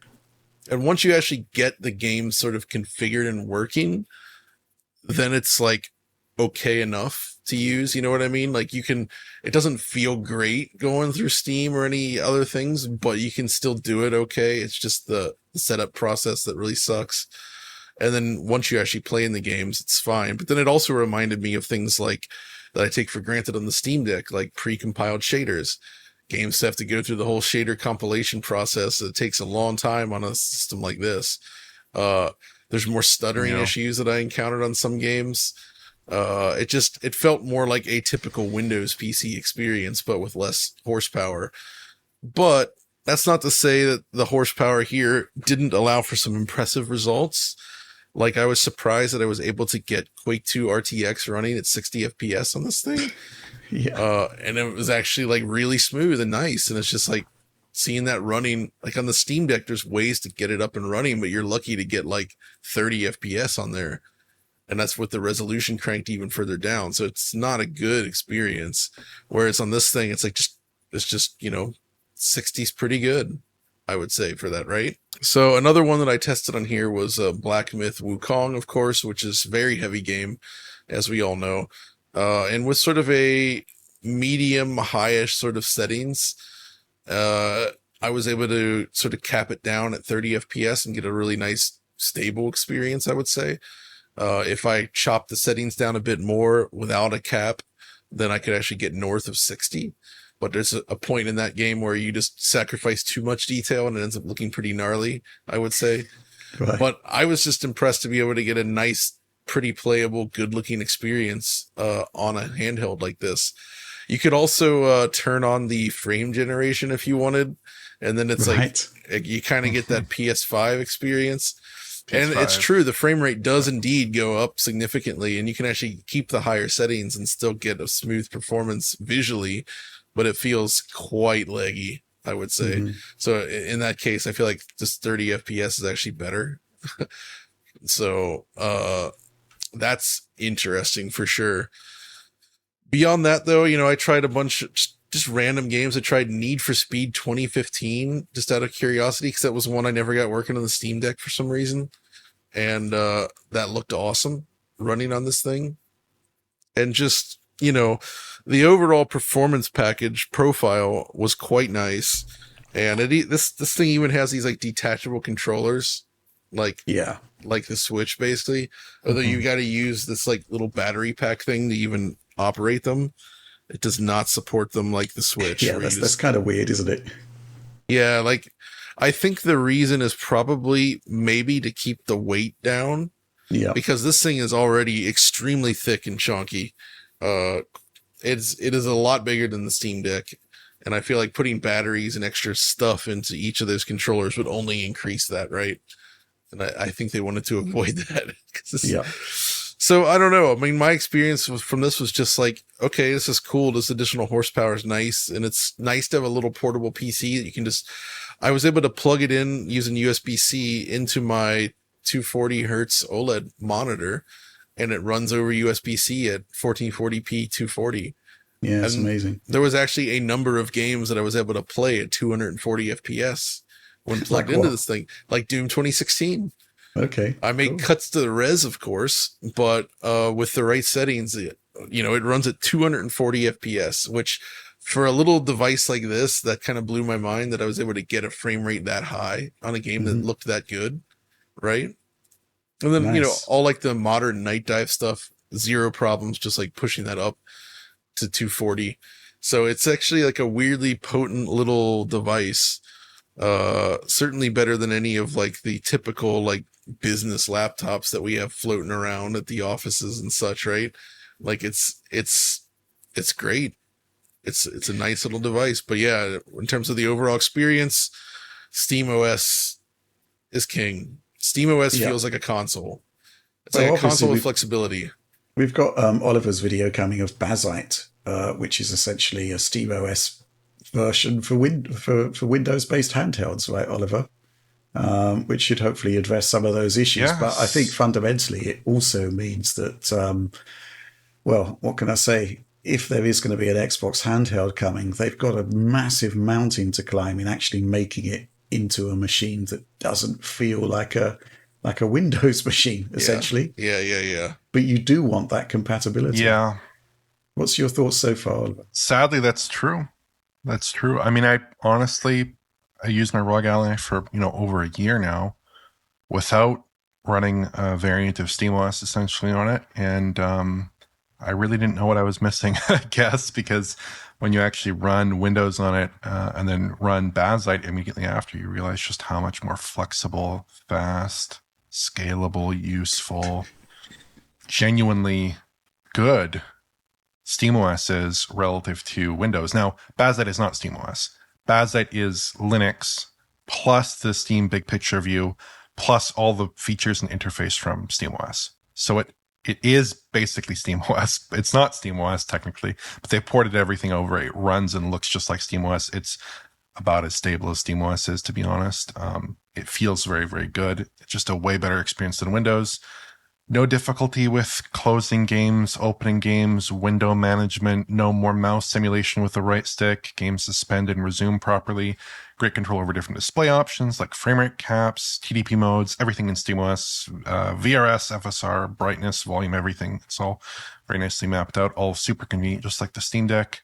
In terms of like things that are possibly issues, I mean, the installation is a little more challenging maybe than some people would like. For me, it was fairly easy. I'm using the ROG Ally, which I gather is quite well supported.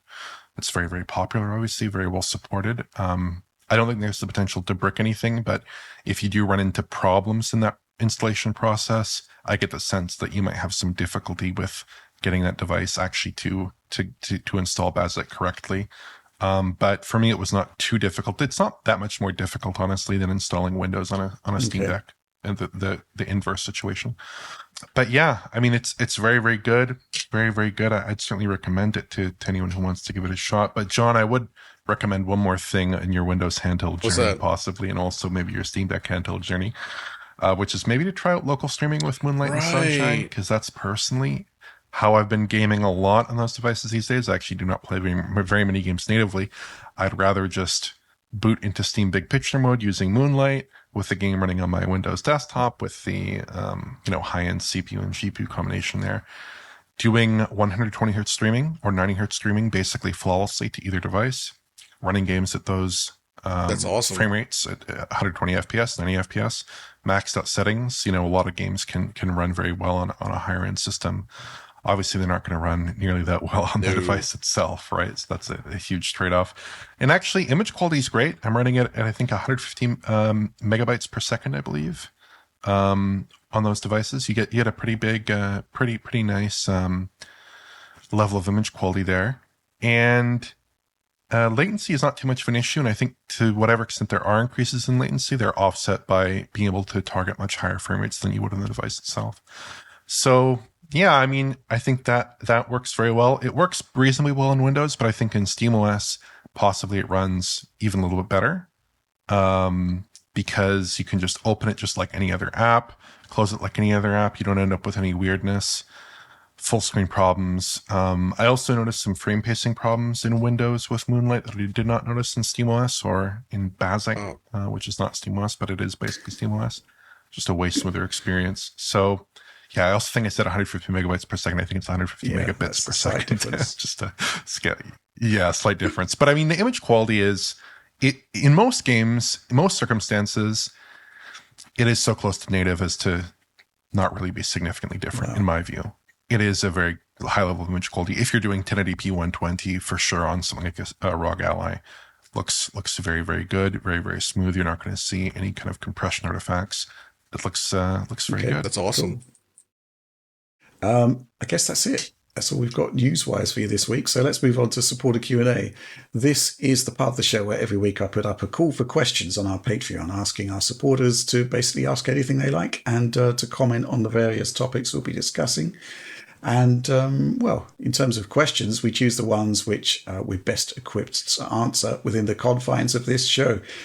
Something we couldn't actually discuss last week because it happened literally after we stopped filming, was the closure of Anandtech, which I think we should tackle here. We got this interesting question from some guy person. The closing of Anandtech is a huge moment in my life. I went into electrical and computer engineering specifically because of reading Anandtech. There was no other site that could so clearly explain the magic of how computers actually worked, like Anandtech. Hugely complicated topics at about half my engineering degree were all discussed on Anandtech, and I loved reading every minute of it. Release day of new processors were just as impactful as Christmas to me, filling my head with ideas and possibilities of what the future might hold and how it actually works in the present day. I wouldn't have my job without Anandtech. I wouldn't live where I do without Anandtech. My entire life, as it currently stands, has a clear line between where it is today and that website.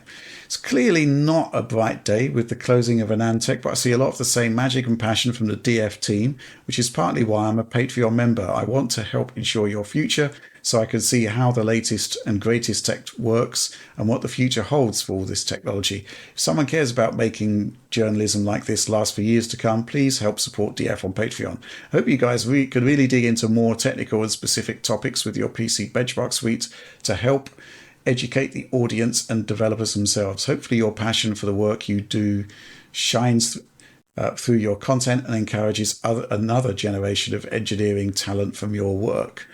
We'll talk about the second part of that shortly, but Oliver, you posted on Twitter that you were dismayed about the closure of Anandtech. I'm really interested in your take on it.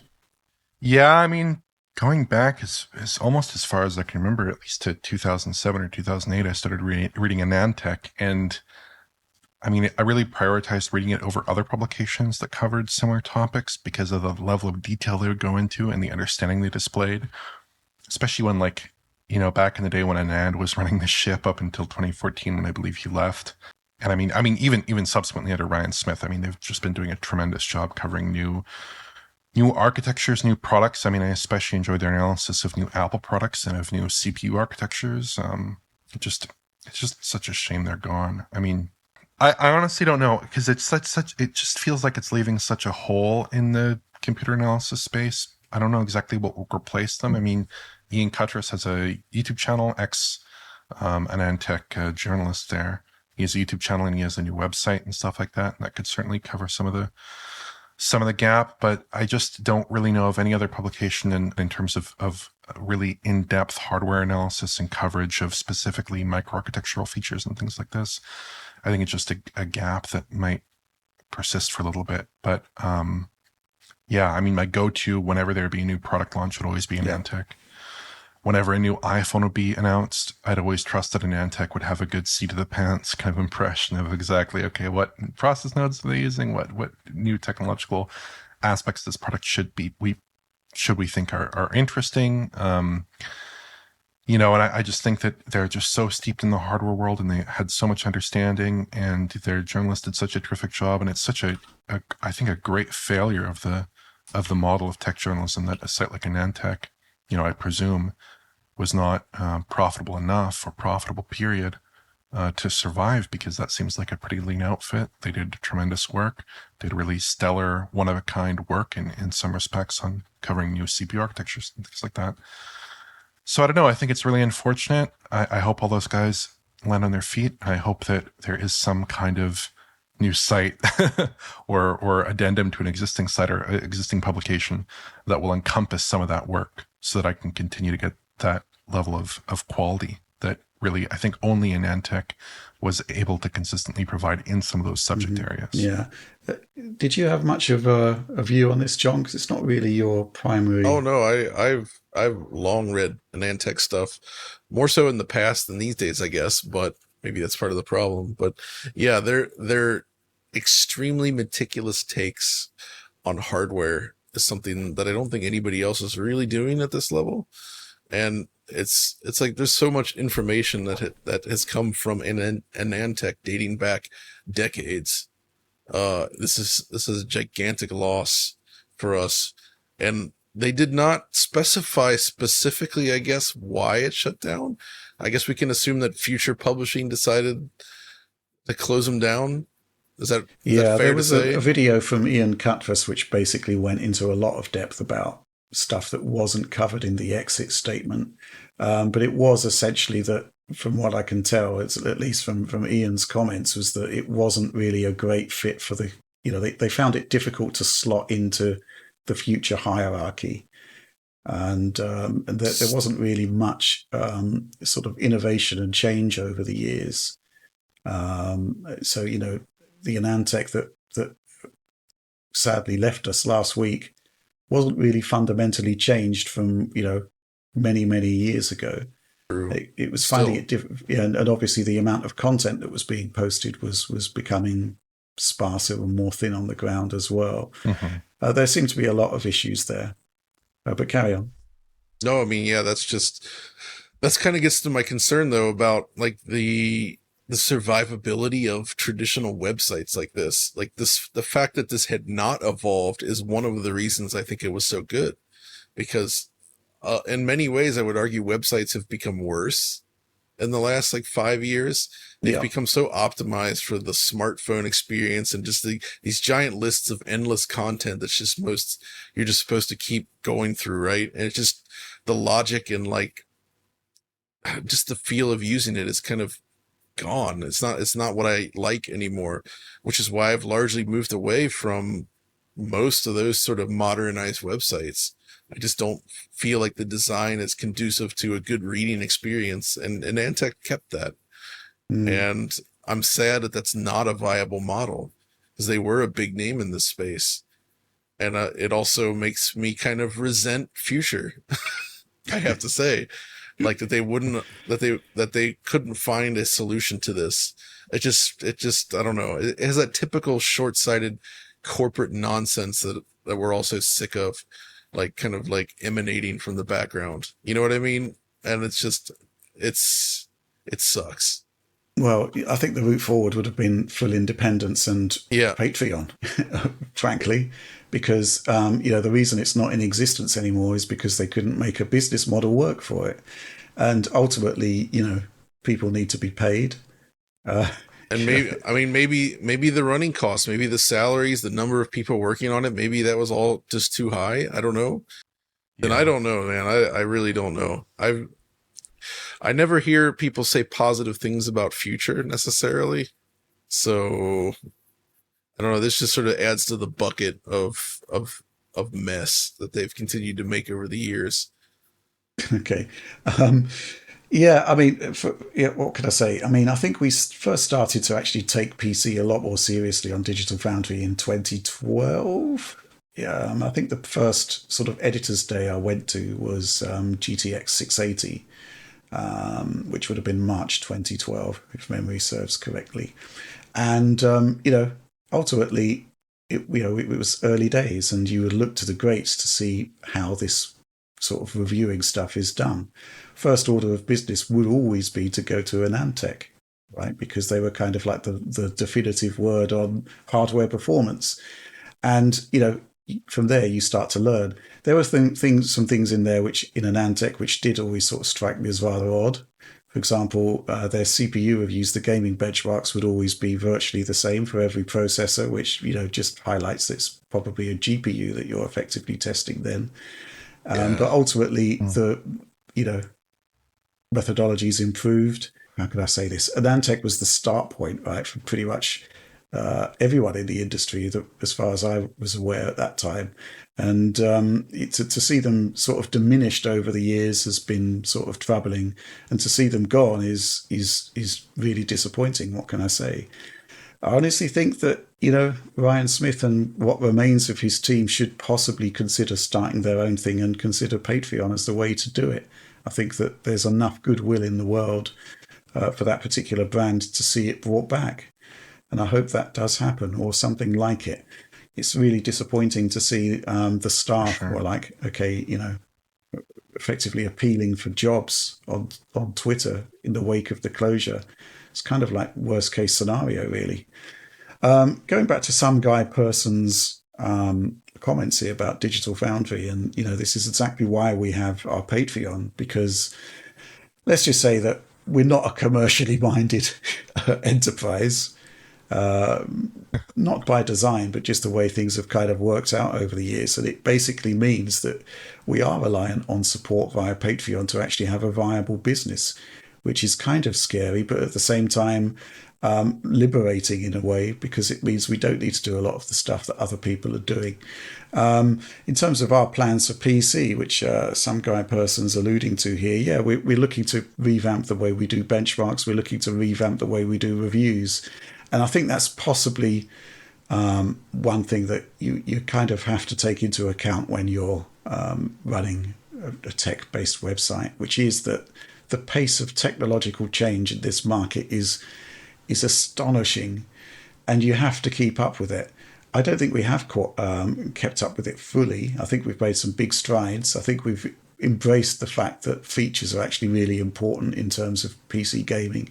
The state of the art isn't just about silicon anymore, but we do have to up our game in terms of stuff like benchmarking and whatnot, and to get back to doing CPU reviews on video, which we haven't done for a while now, because I've always felt slightly disconnected from the whole CPU reviewing process. I don't think it, looking at those various bar charts that appear, they don't actually reflect the importance of the CPU in gaming and how it actually is manifesting in actual gameplay.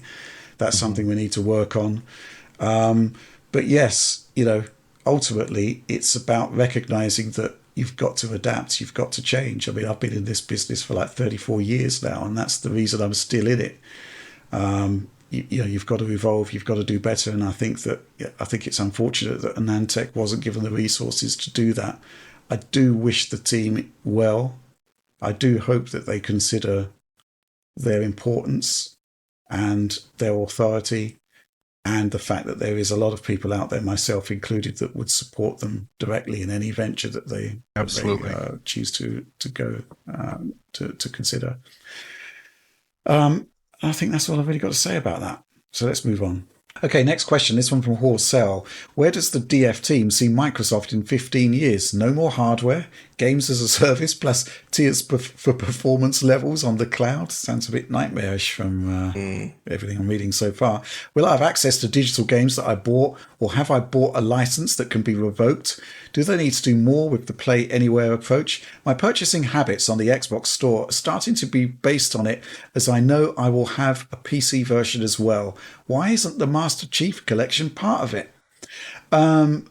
Interesting question, right? Because I think we're looking at a transition period for Microsoft / Xbox, and I am curious how that's going to work out in the longer term. And I do think just generally across the industry, I think consoles are always going to be there. I question whether anybody other than Nintendo will have one, though. Let's try and project ourselves into the future here. Microsoft's transition period is over. The platform is something quite different to what we know of it right now.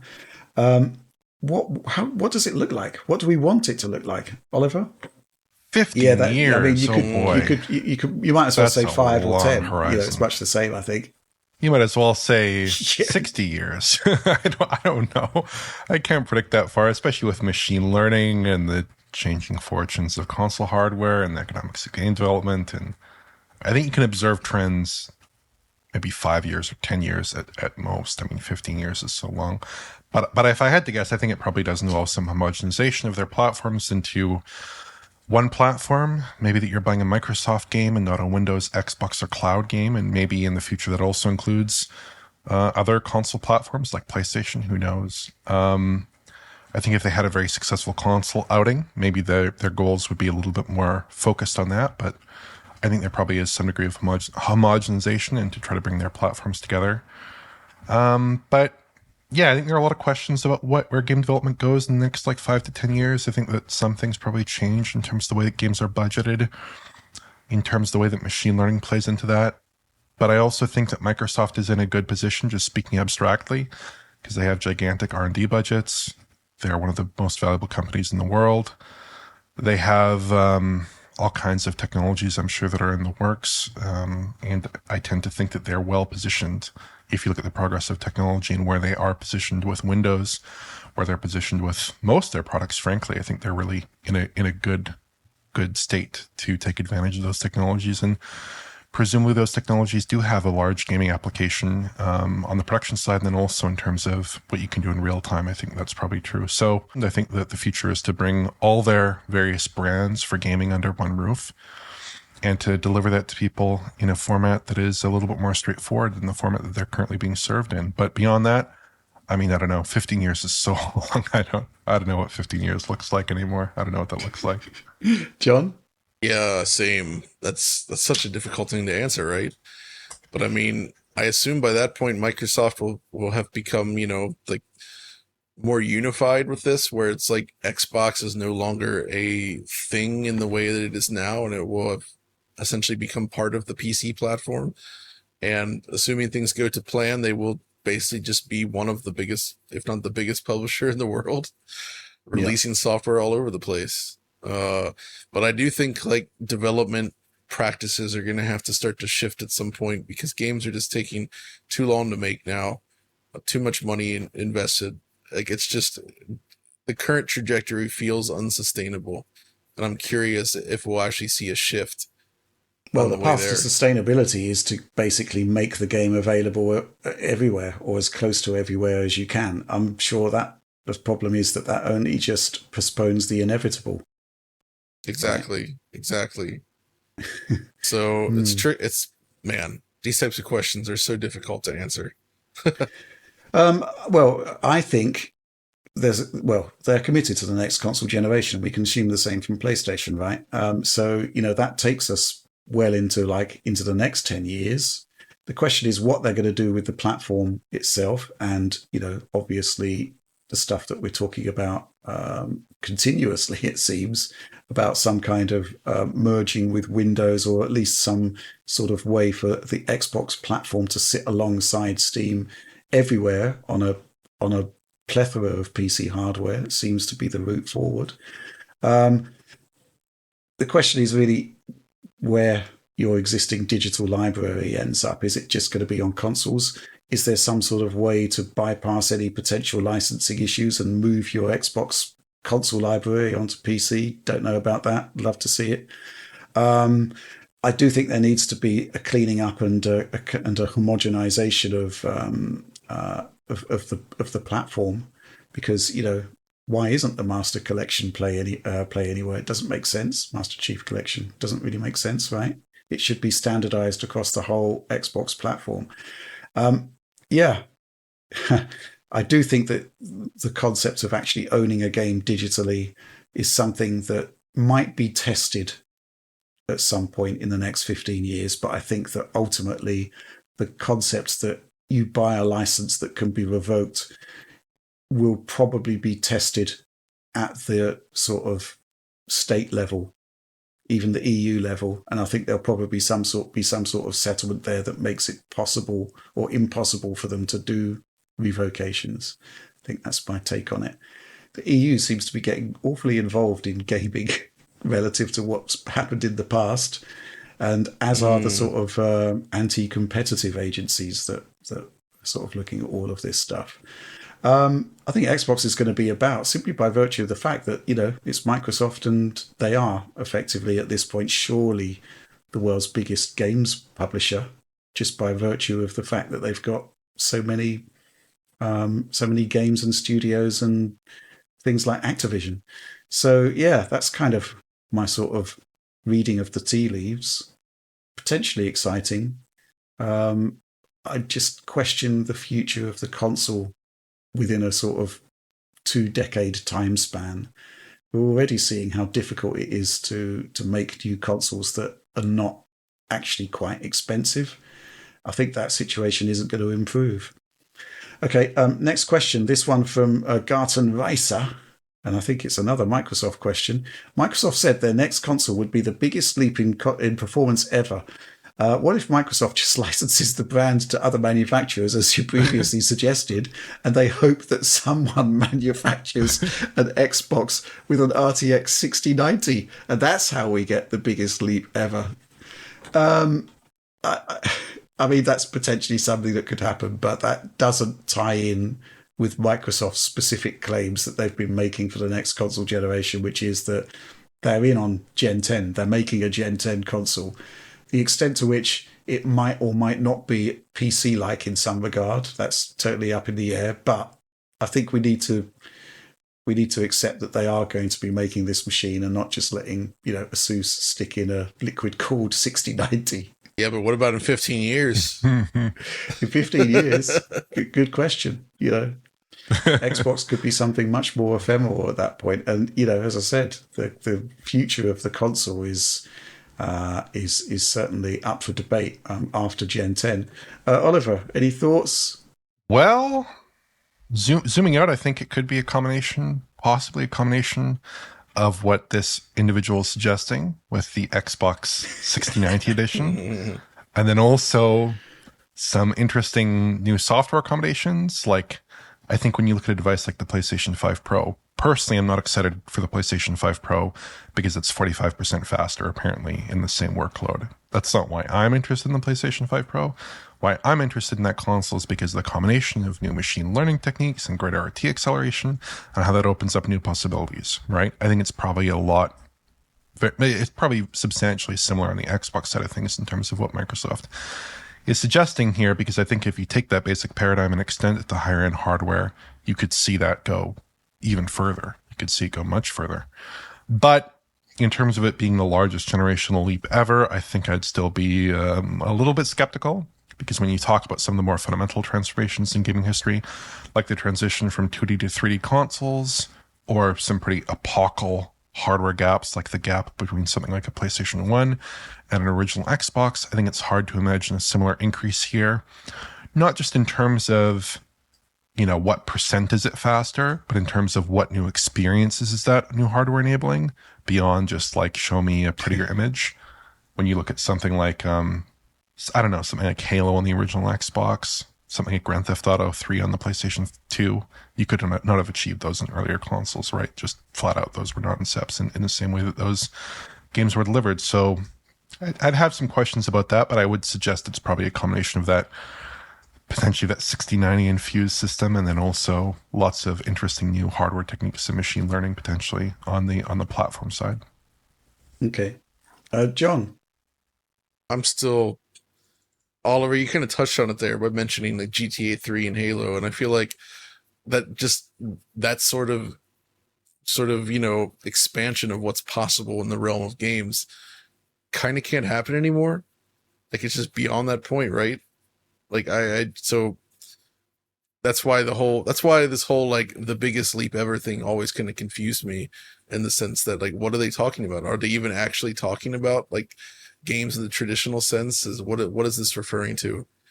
And it does make me wonder if it is a potential shift to a completely different business model, which then would allow hardware that you typically wouldn't expect to see in the console space, right? Like let's say they did move to like a multi-console sort of model instead of like this, here's the box. Like what if here's a bunch of boxes and you can spend as much as you want on this box, more like a PC? Then technically that would be a very big leap in terms of hardware, but it wouldn't necessarily yield anything in terms of like leap in games, right? Yeah. So I don't know. I do lament the sort of, we've moved so far away from that, but I think it's just the nature of like games have become more like we've kind of just, man, I don't know. It's difficult for me to get this out because it's such a nebulous topic, really. But it's something I've been thinking about, just in terms of what does a leap even mean anymore? I've kind of lost that excitement and I miss it. Yeah. Mm-hmm. I mean, when Microsoft expressed that, I mean, you would expect it to be on common terms of reference that the audience understands. And the audience understands stuff like, more CPU cores. But it's just not exciting anymore. You're quite right. Yeah, that just isn't really, really exciting at all. And ultimately, you've got to make games accessible to as many people as possible. We understand that now. And that basically means games have to be scalable. And that means that you actually need to accommodate systems that are actually not particularly powerful at all, like the handheld that they're going to be making. This is the stuff that we've been talking about for a long time now. I'm just thinking about this whole PC thing, and you look at the Steam hardware survey, and there's 120 million users on Steam. Okay, so I'm looking at that Steam hardware survey again, and just like looking at that 4060 laptop, we've got like 4.55% of the audience with that specific laptop GPU. That's like 5.4 million units. I mean, that's just one particular GPU SKU out there. I mean, that's quite phenomenal. Yes, ultimately, we're talking about a proliferation of hardware out there that all of these games need to support. So, what does a biggest generational leap ever actually mean? How many people will actually have access to that super high level of hardware? It's all a bit of a mystery at the moment. All I can say is, RTX 6090 egregious edition. Let's do it. Okay, let's move on. This question from Monkfruit Ninja. Hey, DF dudes, with the 30th anniversary of PlayStation looming, could we see a return of Ridge Racer? I would even be happy with an updated collection starting from the beginning. Thanks for all your hard work. I think I'd be happy with an updated collection starting all the way from the beginning. John, what about you? I mean, I would love anything Ridge Racer related, including a new sequel. But yeah, I mean, a collection by itself, but like done well, like sort of an enhanced collection is what I would like, where you present those original games in their most pristine possible form, eliminate some of the problems like the texture warping and from the PlayStation games, get the arcade games in there properly. Rave Racer should be there. I would really love to see that at some point, but I still really want a proper sequel, especially when you look at what Namco's managed to do with Tekken and Ace Combat. The last entries in both those series are both phenomenal, and I would love to see that level of quality applied to Ridge Racer. Mm-hmm. Yeah, I mean, I think we actually had a pretty good prototype of how this should actually work with the PSP games. Oh, yeah. Where essentially it was like pretty much every track they'd ever made. Yep. That's true. But all sort of shoehorned into one excellent game. That would be one way to do it. I guess I don't know how much commonality there was with the PlayStation 3 version of was it Ridge Racer 7? Yeah, Ridge Racer 7. Good. And the entire sort of collection of maps there, probably quite limited, right? Ridge Racer 7 was mostly derived from 6, which was mostly new tracks. Right. Okay, so there would be a lot of work to do there. It's worth doing, though. I do think there needs to be some appreciable effort made for this 30th anniversary because, PlayStation 5 Pro hints apart, we've not yet seen anything sort of substantial or amazing from Sony. Not at all. Yeah. Oliver, what do you make of this? I think it'd be cool. I think like a lot of these older franchises that are sort of dormant, any activity would be exciting. I think at this point, I'm sure John would have to sympathize with that perspective. I know that for a hot second there, it looked like Ace Attorney was going dormant, and they brought it back with some remasters. And even though that was not the same as a new game, I think that a remaster can be exciting. And even if it doesn't lead to anything new, like what we saw with the Wipeout Omega Collection, it can be good to just to replay those games and enjoy them again. So for sure, I mean, I'm not super enamored with Ridge Racer necessarily as a series in the same way that John is, but I think it'd be fantastic to see new ports. I know that there is one Ridge Racer game, maybe more, that are playable on PS5. Maybe you could correct me. Ridge Racer PSP, I think, is on PS5. Yeah, it is. But I think that might be it. I'm not sure. It's not fantastic, particularly, really, is it, in terms of the overall sort of celebration of the franchise? No. Well, what can I say? I think, at the very least, having access to the games would be good, which presents the question of what you're going to do with Ridge Racer 7, which, I think is overdue a port of some description, surely. You could just put it out on Nintendo Switch as is, based on the PS3 version, and you've got a viable business model, I think. So, just getting the games out would be a good thing to do. Beyond that, an updated collection featuring all the tracks and essentially rebooting the PSP model that we saw for PlayStation 5, I think that would be fantastic too. It just annoys me and irks me slightly that the franchise was allowed to go dormant. I guess it kind of happened in the PS360 era, didn't it? It did, yeah. The Vita version didn't do particularly well, and wasn't 3DS. Good. Yeah. Well, it played okay, but it was really limited in terms of what it offered. And then they did that Unbounded game, which was made by like what was it? The studio that did like Bugbear? Was it? Yeah, I was gonna say Bugbear, but that felt like a weird name, but I guess that actually was it, huh? Yeah, right. I don't love Ridge Racer Unbounded. It's an interesting game, but it feels nothing like Ridge Racer, and that just kind of killed off the series. Those two things at once. Yep. Mm-hmm. Bugbear Entertainment. That was that was the developer there. Yeah, I mean, it's just a bit of a shame, really. We really should be seeing something a lot better to celebrate the 30th anniversary, and something for Wipeout as well. I think those two games basically defined the kind of PlayStation zeitgeist, really. I think they just have a hard time figuring out how to make arcade style racing games work in the modern era. And it seems like the approach everyone wants to take is let's make open world games like Forza Horizon. I think that's not the right approach. And that would be Ridge Racer, certainly. That would be a bad idea for Ridge Racer. So yeah. But yeah, okay. They gotta find something. There's gotta be some way to make it work. Okay, let's move on to the next question for Bjork Tribe. Looks at Alan Wake 2 still not making royalties. First time I've seen role-playing appear in one of these questions.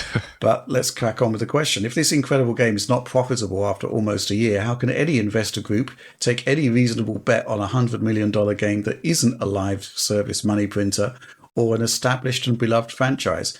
I'd love to see more lower budget risks on original IP from major publishers, but the market at that level is also extremely saturated and tough to cut through.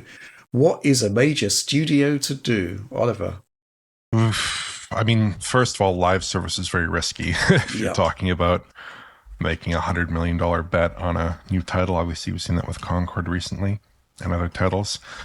I think Alan Wake 2, it's a bit tricky because Alan Wake 2 is a sequel and arguably a less marketable sequel than the first game, which, from my understanding, was not a gigantic commercial success to begin with. Yeah. So it's not a gigantic It was a risk, surprise. I think, Alan Wake 2. Yeah, it was a ultimately. risk. It's not a gigantic surprise it didn't sell like 10 million copies, but at the same time, it is a great game. And it's unfortunate it has not sold enough to apparently clear its It considerable probably will, I expenses. think, in the fullness of time. In the fullness of time, yeah, I would agree Yeah. with that. I mean, it's only been out, it has a long tail, and it's only been out for, what, 10 months at this point? Yep. Maybe 11 months, because it came out in October. So not an eternity in terms of game sales. But I do think that Remedy has a certain style of game design and development that might not mesh super well with commercial expectations. Like if you look at Quantum Break, Alan Wake, Crossfire X's single player component, famously, which I took a look at back in the day, which you can no longer play, unfortunately. Some of those were more modest successes, but none were big hits. You know, if they had been, perhaps we'd be talking about Quantum Break 3 right now instead of Alan Wake 2. I think Control has been more successful, but I think there is some danger with that in its upcoming sequel, because Control is a very low budget game, and if you do increase that budget even to something like Alan Wake 2 levels, you know, all of a sudden the commercial expectations become higher in a concurrent way with that, right? So you need to be careful with that stuff. So yeah, I think Alan Wake 2 is just it was a tough sell from the beginning. It's obviously something that was very surprising when they announced it, that it was even going to be a project. Certainly a very exciting game, certainly a very well executed game, but a kind of game where you could kind of see it was probably not going to be the greatest of commercial successes from the outset. Yeah. John, thoughts? Yeah, I think they also kind of made their own bed there a little bit. So obviously Epic was the publisher and they obviously funded it. So I understand why, but I think not being on Steam was a huge problem. And I think not having day one physical versions was another huge problem. And I think those two things together probably killed a lot of those potentially initial sales they could have had. Right? Like first, I know a lot of people that did not buy it because it wasn't on disc right away. And then by the time they finally get that version, it almost feels like too little too late. You know what I mean? Like they've missed the buzz cycle. And in addition, the Epic Game Store just isn't like, it's a Fortnite portal for a lot of people still. And I just don't think you get that kind of sales. I think being on Steam would have made a gigantic difference for them. Yeah. And those two factors right there probably had a pretty nasty impact on their success. Yeah, that's really tricky because it's difficult to underestimate the kind of hatred there is for the Epic Game Store amongst a certain subsection of the PC audience. But at the same time, they did fund the game effectively, as I understand it.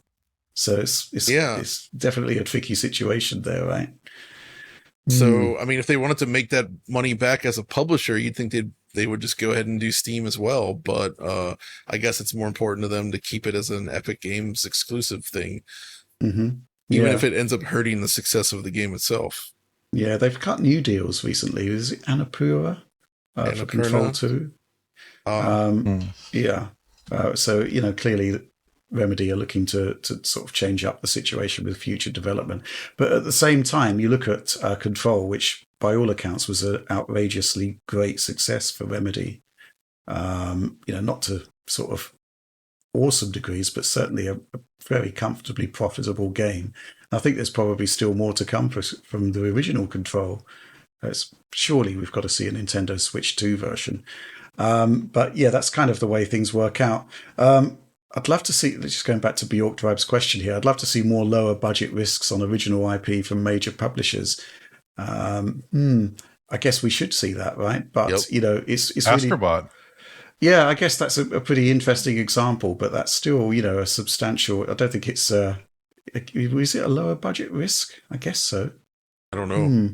Not an original IP, though. Oh, yeah.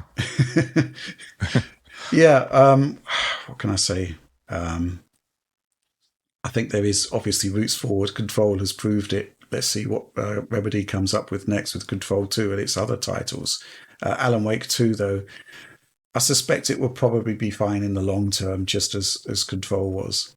Okay, final question. This one from Anxiously Chronoed Figured. Hi, DF Crew. Do you think we'll see any ray tracing on Switch 2? With DLSS on, I can see Witcher 3 with RTGI running on the hardware, or Cyberpunk 2077 with the RT shadows. I wish we saw any first-party game with this feature, but Nintendo don't do RT. Nintendo don't do RT, I guess. Oliver, I think it's viable. The hardware's doable. The hardware's got hardware accelerated ray tracing features, so why not? We've also obviously heard the rumor about the Matrix Awakens demo, Unreal Engine 5, which has some element of ray tracing to it, whether it's software or hardware, we don't know. What would you expect to see? Well, I would say that we Nintendo know that Nintendo don't do RT because Nintendo, yeah, it's a stretch. Anyways, Nintendo has not shipped hardware in the past with ray tracing capabilities. No. It could very well be the case that the new Zelda has ray traced reflections or something. It could well be the case that some of their smaller scale titles are more experimental with ray tracing in a way that we would perhaps not expect, but could well be a possibility. But yeah, I would say the fact they got Matrix Awakens running on the Switch in apparently quite reasonable form, according to the people who did see it. Obviously, we don't have any kind of resolutions or settings or metrics or capture or anything like that, but we do know that it looked like a pretty credible version of Matrix Awakens in the room. That certainly does suggest they have some kind of decent ray tracing. Now, if that's is that hardware lumen, maybe not. Is that software lumen? You know, I mean, that's a matter of some discussion, but it is ray tracing in either case. I think when you look at DLSS, that probably does carry you pretty far on the GPU side of things. I mean, they could have a variant of DLSS 3.5 ray reconstruction for all we know. I mean, certainly the hardware seems like it'd be perfectly capable of running that potentially. Might be demanding, but you know, who knows? I mean, UE5 is pretty scalable to lower end stuff. I think the question there is really like if you can stomach the image quality, and DLSS maybe answers that question. But I also think when you look at some ray tracing effects, like when you look at RTGI, you have to remember that some things you can render at kind of criminally low resolutions. Like with RTGI, you can be rendering it at like 1/8 scene resolution, 1/8 internal resolution rather. And you can be still be getting good results, good enough results. I think you do see that with the Windows handhelds in certain UE5 titles. So, I mean, the hardware is there. We're going to see ray tracing in the hardware. I'm almost certain of it at this point. I think the question is really just how far do people take it? Obviously, it is very limited hardware, even relative to something like a Series S. But I think we will see it. I think we'll see a fair bit of it. Just a question of how far things go. Yeah, I think, you know, if you go back to the T239 video I did, which basically attempted to mimic as close as we can the mooted specifications of the T239, ray tracing was possible. We could run Fortnite on 1080p DLSS performance mode, it actually looked fine. And we could use both hardware and software paths there, circa 30 frames per second. Not too bad, I'd say. Control, I managed to get low settings there with medium ray tracing, which is effectively the RT reflections, and, you know, played out at 1080p 30 frames per second with RT. It's all sort of eminently doable. It's all going to be down to developers to choose how they deploy those features, if they choose to deploy them at all. Also, the question of what is the difference between a switch to portable mode and what is a switch to docked mode. There have been some various rumors circulating that the difference is actually going to be more pronounced this time around. Who knows?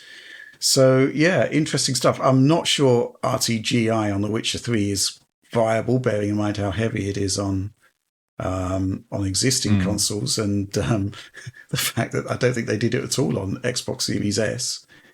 RT Shadows Cyberpunk 2077, I don't think it's impactful enough to be worth putting in the developmental effort there. But I do think there will be some ray tracing effects on Switch 2. It's just the case of, you know, exactly as I said, how the developers choose to use that particular aspect of the tool set. But that is the last question, therefore the end of the show. So please do like, subscribe, share if you enjoyed the content. Ring bells for notifications that may or may not happen. DF supporter program. Join us for early access to DF Direct Weekly every week. A chance to help shape the show. Early access to other content. Amazing retro stuff happening there. John, your Saturn versus PlayStation retro segment is That's right. now up on there. Check that out. Amazing. Part one of that, yeah. Mm-hmm. There's going to be more coming. And so please do consider that. But that's all from us for this week. Thanks for watching and supporting Digital Foundry.